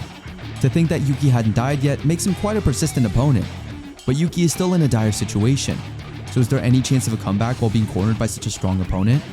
Although it may seem like Yuki needs to try his best to win, well, it turns out that while he's getting all beaten up by Gyuga, he also tries all his might to set up some minefield of traps while he can, since he already knows that the only way he can make up the differences in their abilities is for him to take advantage of the dungeon.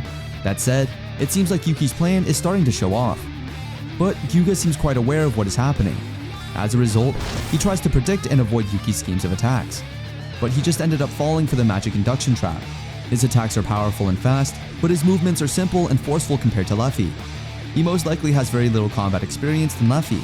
On the other hand, Luffy tries her best to calm down and not worry about Yuki so much. However, she wishes that Yuki would not let his guard down no matter what. Now that Yuki has finally found an opening, he tries to make sure to make the most of it. As Yuki tries to attack Gyuga from every direction, Gyuga finds a way to counterattack it. Gyuga now emits flames, and if Yuki doesn't take any precautions, he might become charcoal anytime soon. Gyuga knows that he can't possibly win if he depends on his speed.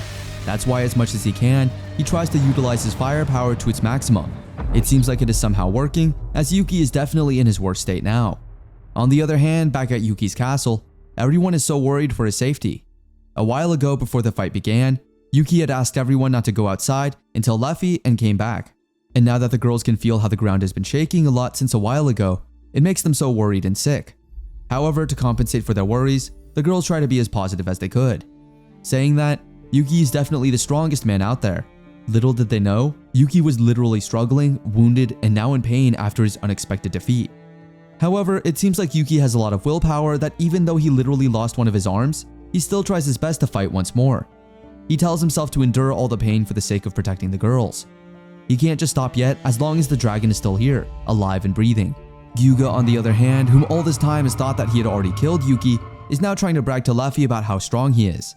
However, his cockiness is somehow humbled when he sees Yuki walking toward him. He is shocked to see Yuki, who is bleeding extensively, still breathing and walking. So frustrated at the fact that Yuki is so persistent, Gyuga is never so angry in his life. With that said, Gyuga is now pumped to turn Yuki into ash with his dragon breath. As Gyuga now aims for his target, Yuki has something up his sleeves. It turns out that his previous attack wasn't done for no purpose.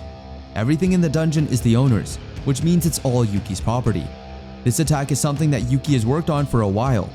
Carbon monoxide is then released into the air. This substance is tasteless and odorless. Even though it's something that normally exists in the air, if the density gets over 0.15%, it will cause strong dizziness and nausea in a few minutes. And if the density gets over 1%, it will cause one to lose consciousness and lead to their death. Yuki is using wind magic to create a barrier around himself, and because of that, he can't use any magic at all. Luffy seems to have realized it and protected herself. Yuki is really glad that Gyuga has a muscle for his brain. With that said, Gyuga has now become so paralyzed that Yuki is able to make any attacks he wants on him. That said, at long last, it has all ended. Yuki is so exhausted after winning the dreadful fight that he eventually dozes off. When he finally wakes up, Luffy is so happy that he is able to survive that intense fight. Yuki realizes that he feels unconscious, then opens his eyes slowly. Luffy then states that he is quite right, saying that she is a benevolent woman and has treated Yuki with the best pillow out there, which is none other than her lap. Yuki, who can't agree more, looks so happy. Yuki seems to be more energetic than Luffy thought. Now that he thinks about it, it seems like his wounds are now gone. It turns out that Luffy used her magic power to heal all his wounds. Yuki then questions her about the carbon monoxide that he has gathered. Luffy then informs him that it has already been dispersed to the point that it is already harmless. That said, even though Luffy has restored Yuki's stamina, he still needs to rest for a while to gain back his strength. Luffy then tells him that he has done a great job protecting her. However, it seems like Yuki doesn't think otherwise. Luffy then assures him that he has protected her and defeated the enemy the best way anyone could. That's why he should be proud of himself. Then Yuki guessed it was worth it to push himself in times of need. Although Luffy is so worried about him, she is so thankful that it is all now over. With the cool breeze touching their skin and the sun shining bright above the sky, Yuki has finally let out his true feelings for Luffy. As he gets indulged at the moment, he then abruptly states to Luffy how he truly likes her so much. This made Luffy shaken up a bit as she started to fluster out of shock at what Yuki suddenly started to talk about. However, instead of stopping, Yuki continued to express his feelings. He states that he still might not be equal to her, but he will try his best to be a man that can walk side by side with her. That's why all he asks her is to stay by his side from now on. Luffy, who also had feelings for Yuki, didn't hesitate to fulfill Yuki's wish. For the first time, the two have finally kissed. At this point, Luffy has decided that she will accompany Yuki from now on. While they were embracing each other's warmth, a vow has now been made. After their unexpected kiss, Luffy tries to reason out that it is just proof of oath in the Dragon Tribe, so Yuki should not misunderstand that. However, Yuki is well aware that it wasn't the case at all. Luffy tries to explain that the kiss means that Yuki will now become her other half. Yuki then teases her, saying that from that day onwards, she will now be his wife, which Yuki likes to hear. Luffy then tells Yuki that if he ever tries to increase their female companions, she will get really mad. With that said, they have now made an oath that will last forever. Fast forward after the said intense fight, now that everything has come back to normal, Zion expresses how angry she is that Yuki has not informed her about him entering such a fight. Yuki then tries to cheer her up, saying his apologies. Zion can't seem to contain herself how she has been so worried about Yuki. However, as she remembers the time witnessing Yuki and Luffy making out in front of her, it somehow makes her even more furious. So to cheer Zion up, Yuki offers to stay with her the whole day and do whatever she wants. He tries to make her stop sulking. Seeing Yuki like this makes Zion so happy. That said, she states that she wants Yuki to stay with her like this. However, the other girls are now jealous of how Yuki treats Zion, not the same way as them. Iruna then states that she also had been really worried about him, so he must hug her too. So in the end, Yuki ended up hugging a bunch of kids. At the corner of the room, Luffy is seen so unentertained by what she is seeing her husband doing. After that family time, Yuki checks on his stats. There he sees that he had finally become really powerful. He has gained another skill called Indomitable and King's Intimidation. Indomitable is a skill that greatly reduces damage received from enemies and increases all stats by 1.5 times when HP reaches below 20%. While on the other hand, King's Intimidation is a skill that releases intimidation to all enemies within a certain range around the user, slowing their movements. The effect of the target varies depending on the difference in status between the user and the enemy. Yuki has also gained another title called the Demon Dragon Lord, which is a title that is given to demon lords who have defeated the King of the Dragon, the current Dragon King. Highly respected by the members of the Dragon Tribe, which means that he is now the King of the Dragon Tribe, but he has no plans to rule over them though. On the other hand, the dungeon has also leveled up. The DP that he used to make traps also increased considerably after converting the corpse of the dragon. Even though his analysis skill has reached max, he still can't see Luffy's status. This leaves Yuki to conclude that his wife might be so strong that even numbers can't explain it. That said, although it kinda hurts that he lost the DP he was getting from Luffy's stay because she got judged as a family member by the dungeon, but at the same time, it makes Yuki so happy. Another blissful day has come by Yuki's home. Liu is seen ridiculing Yuki, which makes him very irritated. Seeing how Yuki moves so much, Luffy tries to remind him that he should not force himself too much, since he is still not fully recovered. Yuki then jumps into the bed with her, resting while cuddling. After Yuki had finally finished resting, he then went on to train with Zion once more. He has fused Luffy's Fang with Zion while also enchanting some magic. Now all he has to do is to incorporate a new magic circuit into it. Zion has also acquired a title for herself called the Dragon Killer. This means that she is now a weapon that cuts the flesh and blood of members of the Dragon Tribe and takes their lives. No one can block the blade of this weapon. All stats are increased by 1.5 times when fighting dragons. Other than that, Zion has also reached the legendary tier. This means her attack is 900 or above, her endurance is 1100 or above, and her magic depends on the sword. Yuki is also planning to add some self-recovery and magic effects to increase Zion's magic circuits to the ring that Luffy gave. As they continue with their training and whatnot, the Demon Lord Yuki has now become even stronger. From trampling down the manticores, hunting with Rear, and creating jet propulsion using Zion's wind magic. This just shows that Yuki has tried various things. For many years, Luffy didn't know that the world was a big and pleasant place. If she hadn't met Yuki, if she hadn't known of his way of living freely, Luffy thinks that she'd probably still be living alone on top of that mountain. That's why she is so thankful that Yuki has shown her how truly beautiful the world is. On the other hand, another has passed, and Yuki is seen having another hunting session with Rear. But this time, he looks so high-spirited. The question is, what is he trying to do? Yuki is seen calling his pets the four Devas. Orochi, which is a giant serpent with a skill called Poison Fangs. There is also Yatta, which is a Noir crow race and has the skill of clairvoyance. There is also Byaku, a monster cat race with the skill of Genjutsu.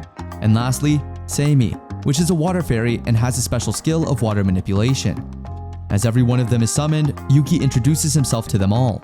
He then states that he wants them four to hunt all the monsters and invaders in the dungeon. However, the monsters in the area are quite strong, and there are traps as well, so they must listen to their senior Rear on how to proceed. Yuki will now count on Rear to take care of everything. Luffy and Iduna then enter the scene. It seems like the two have come to see Yuki's new pets. Luffy then states that she just came because she is worried that Yuki might create a new little girl. Yuki then tries to assure her that all the little girls in the dungeon aren't there because of his choice. As they continue to bicker silently, Iduna is seen looking so happy and lively as she gets so excited about meeting all of Yuki's cute pets. One by one, she hugs them with so much love. Iduna easily got along with everyone, maybe because of the fact that she's quite the person that is easy to get along with. Iduna sure is gutsy as always. She probably got that from Yuki, Luffy states.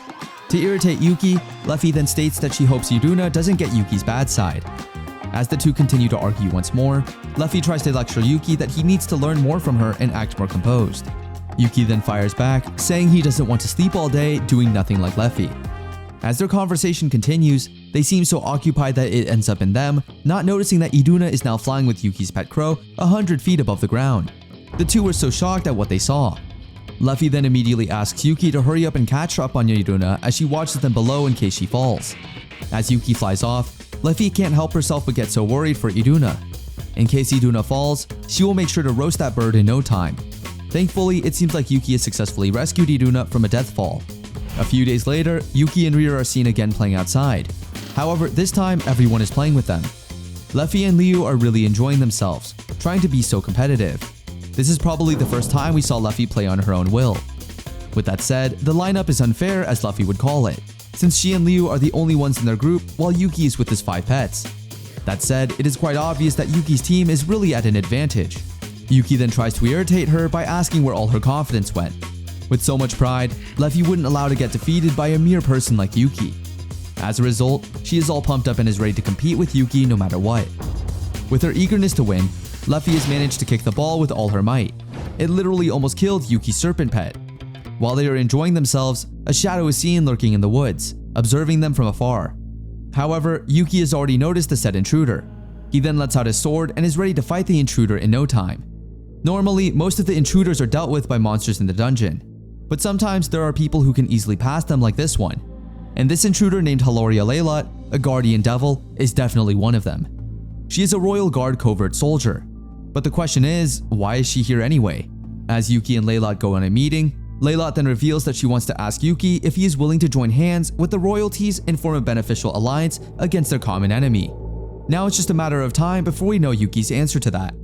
While Yuki and Leylot are having their conversation, Layla enters the room, bringing them some drinks for refreshment. Leylot turns out to know that Layla is the one who is called the Kinjin who thirsts for knowledge, and that she is part of the Horned Sheep tribe. Hearing this made Yuki curious. Layla then explains that it was her nickname when she was still young. Now that Yuki has thought about it, he suddenly remembered that Layla actually went missing after she tried to search for materials that only exist in the human world. Leylot, who seemed so fascinated about Layla, has eventually given up asking questions when Layla seems to not be so comfortable about it. That said, Leylot just went on to explain the true business of why she visited the forest. She explains that the area ruled by the demons is split into 2. These are the demons involved in the recent disturbances in the royal capital. On the other hand, there is a world that is currently trying to scout Yuki. This means that the demon world's 2 factions are about to have a war, and Yuki immediately states that he doesn't want to get involved in any of those. Leylot then states that the enemy force is aware of the dungeon and Yuki's existence. Considering what happened to Alicia, Leylot thinks that it would be better for Yuki to team up with the kingdom. Yuki then asks Layla for some advice. As Layla thinks about it, she remembers that when she was still in the demon world, the situation was pretty much already like that. The conflict between the 2 factions seems to intensify. The Devil Tribe is extremist, and their force could pose a threat to the forest. Certainly, it would be troublesome if they were to come to the dungeon for retribution. Above all, they were using Luffy as their killing machine. That said, this somehow changes Yuki's decision. As for the kingdom, all they want to form is a good relationship with Yuki as they share the same enemy. And if possible, Leylot wants Yuki to lend them his strength in case of an emergency. Knowing Yuki, he wouldn't do anything for free, so when he asks what the merit is for him, Leylot then states that they are constantly watching the faction's movement so they can relay that information to him. But other than that, there's nothing more they can offer. That's why Leylot is here to ask Yuki to talk directly to their lord for negotiation. This confused Yuki as hell since she pretty much meant that instead of their lord coming to him to ask for help, he actually needed to see their lord to extend his help. Leylot then went on to explain that currently, they can't afford their lord to leave the country. Since this means another trip with the girls, Yuki is somehow excited since he can go sightseeing with the Demon Lord while having a lovey-dovey honeymoon. That said, Yuki still needs to consult with Luffy about it, so he let Leylot stay for the day to wait for the response. Yuki then went on to ask Luffy about it, but it seems like Luffy isn't going at all. Although it may come as a surprise, Luffy decided to just stay instead of spending a great time vacationing with Yuki. Yuki tries to persuade her to come. However, it seemed like her mind was already made up. As a result, Yuki ended up going to the Demon Realm without Luffy. He will stay there for about 3 weeks or so, but it still depends if something comes up. He is not that worried about the dungeon considering Luffy would stay. However, he is still worried that something bad might happen while he is away. But instead of drowning himself in negative thoughts, Yuki just thought positively for the time being. The next day, Yuki will now make his way to the Demon Realm, and it seems like Layla is coming with him too. Luffy decided to make Layla come with Yuki so she could serve as his guard. Although Luffy isn't really that worried about Yuki's strength, she is just worried that Yuki might get easily swayed by girls in the realm. Before her thoughts can even eat up her day, she then tells Leo to do her chores as the others will help her. With that said, Yuki is now on his way to fight, while Luffy stays at home, taking care of everything like a housewife. Yuki and Layla ride rear to the Demon City while Leylot rides Orochi the Serpent, and it doesn't look like she enjoyed it at all.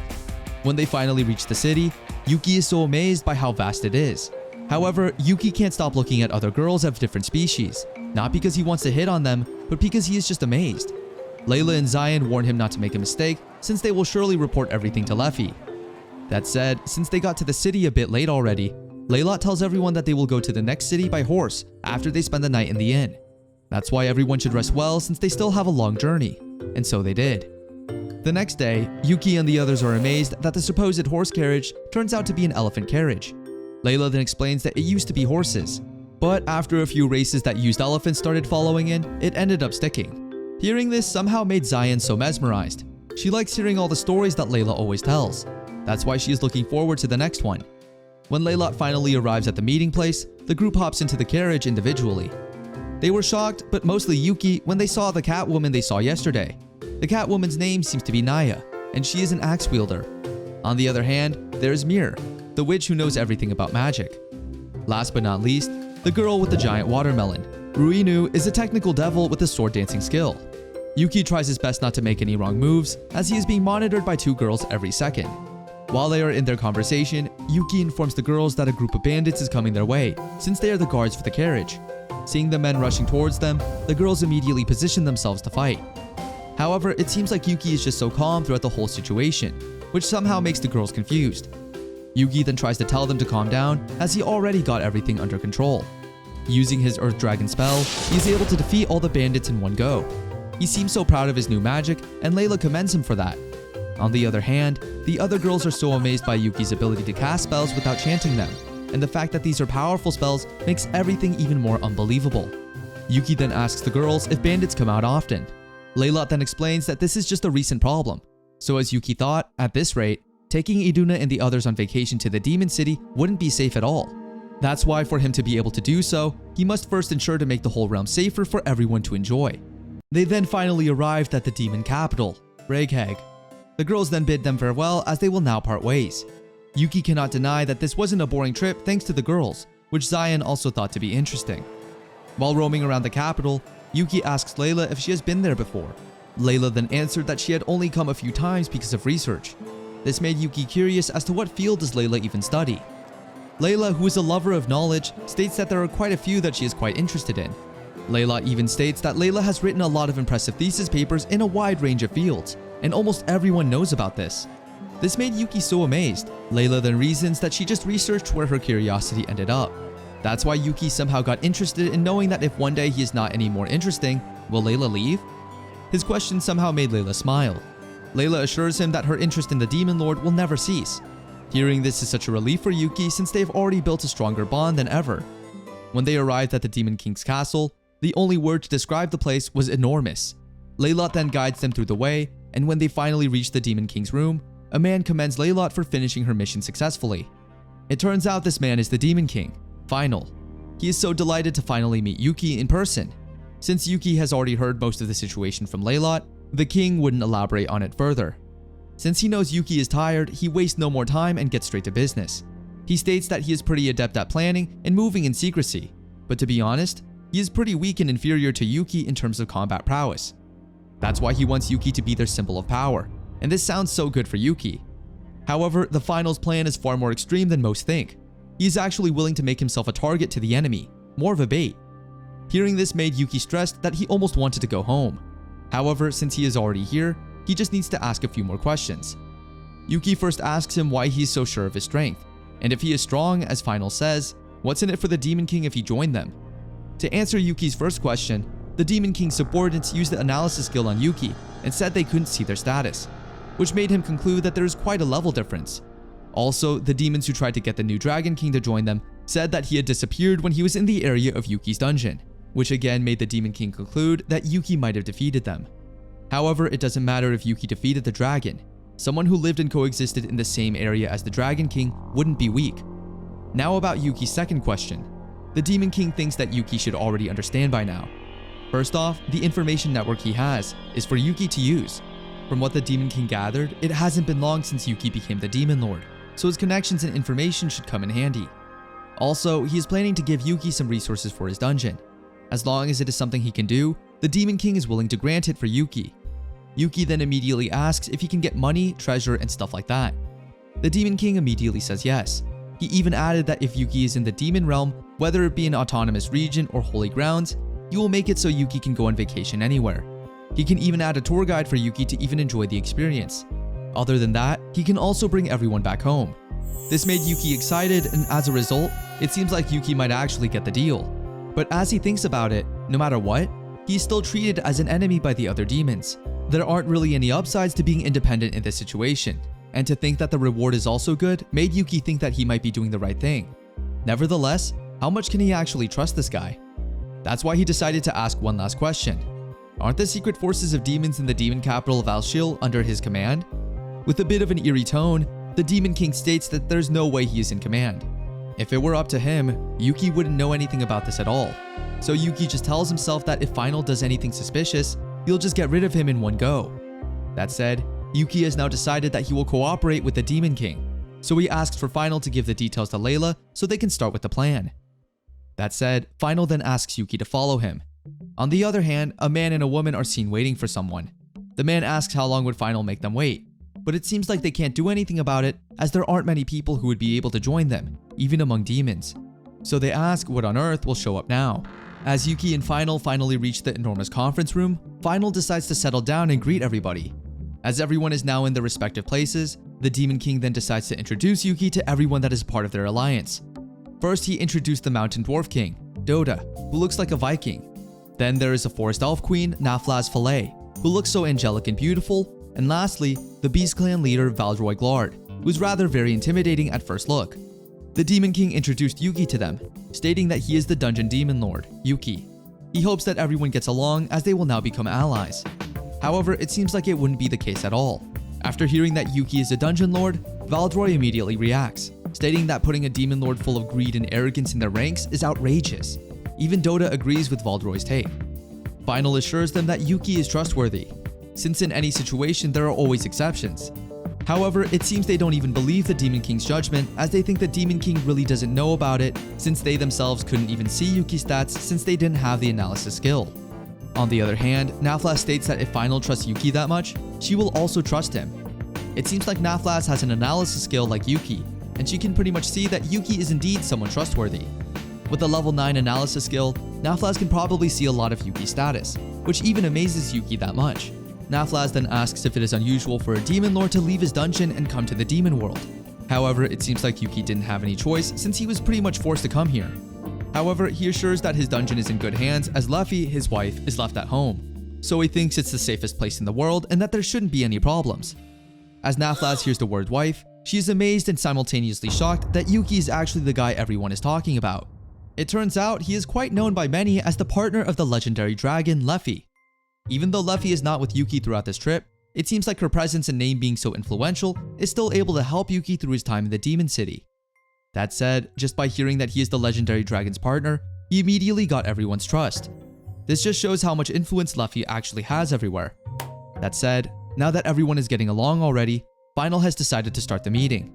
After the meeting, Yuki informed Layla about everything. Layla then informs him that according to what was discussed, they will enter a military alliance with the Demon World King's brass and form a friendship with the Demon Lord, including helping as an ally when the time arises. The alliance will be announced at the 4 Species Alliance meeting in the future. But isn't a military alliance a symbol of power that's too risky, Layla worries? Yuki then explains that no matter which path they follow, they're still going to fight the demons eventually, and in that situation, it's better to have an ally anyway. But Yuki is more worried about the possibility of something bad happening to the girls and the others. That's why Yuki plans on being more careful this time. Yuki then hands Layla a piece of what looks like jewelry. Layla is a bit confused at first, so Yuki explains that it is a piece of equipment she can use to go back to the dungeon. So technically, this is a teleportation magic tool. It is only usable once. It activates once you pour your magic into it. Yuki then asks Zion to put it on, and in case she needs to use it, she just needs to pour in her original power from her katana form into the magic tool, and then she can return. Although Zion wants to be with Yuki, Yuki is just trying to plan ahead of time in case things get bad. The next day, the contract with the Demon Lord became official. The said contract states that the Demon World King will support and patronize Demon Lord Yuki as much as possible. Also, the Demon World King will use Demon Lord Yuki as a mercenary. Other than that, the Demon World King will also need to pay Demon Lord Yuki an appropriate reimbursement for services regardless of whether the current situation is solved. After that, Layla negotiated a lot of rewards, which Yuki referred to as a battle of words and smiles. On yet another busy yet amazing day in the demon capital, Yuki has decided to treat the girls to eat some delicious food. Layla tries to open up a conversation since they were eating so peacefully and quietly in such a busy place while others were having a chit-chat. She states that Yuki should rely on those around him more since he has always maintained a reserved personality, trying to do everything independently. Yuki then states that he probably should have let Layla do the negotiation from the beginning. That's why he has decided to leave it to her next time. Layla, who is quite excited herself, is looking forward to the next time. However, Yuki just said this to avoid arguing with Layla since he can't afford to do so this time. As he sips his drink, Yuki moves his eyes to the side. There he saw two women walking past them wearing robes. One of the girls looked so familiar that Yuki couldn't help himself but take a look at her. When the girl finally reaches their table, Yuki can't help but ask if the girl is the person he thinks she is. As he calls Nell's name, the girl stops for a minute and turns. Right at that moment, it is confirmed that it was indeed Nell all along. Coming across each other in such a foreign city is such a shock to both of them, especially Nell, who can't believe she is able to see her Oni-san once more.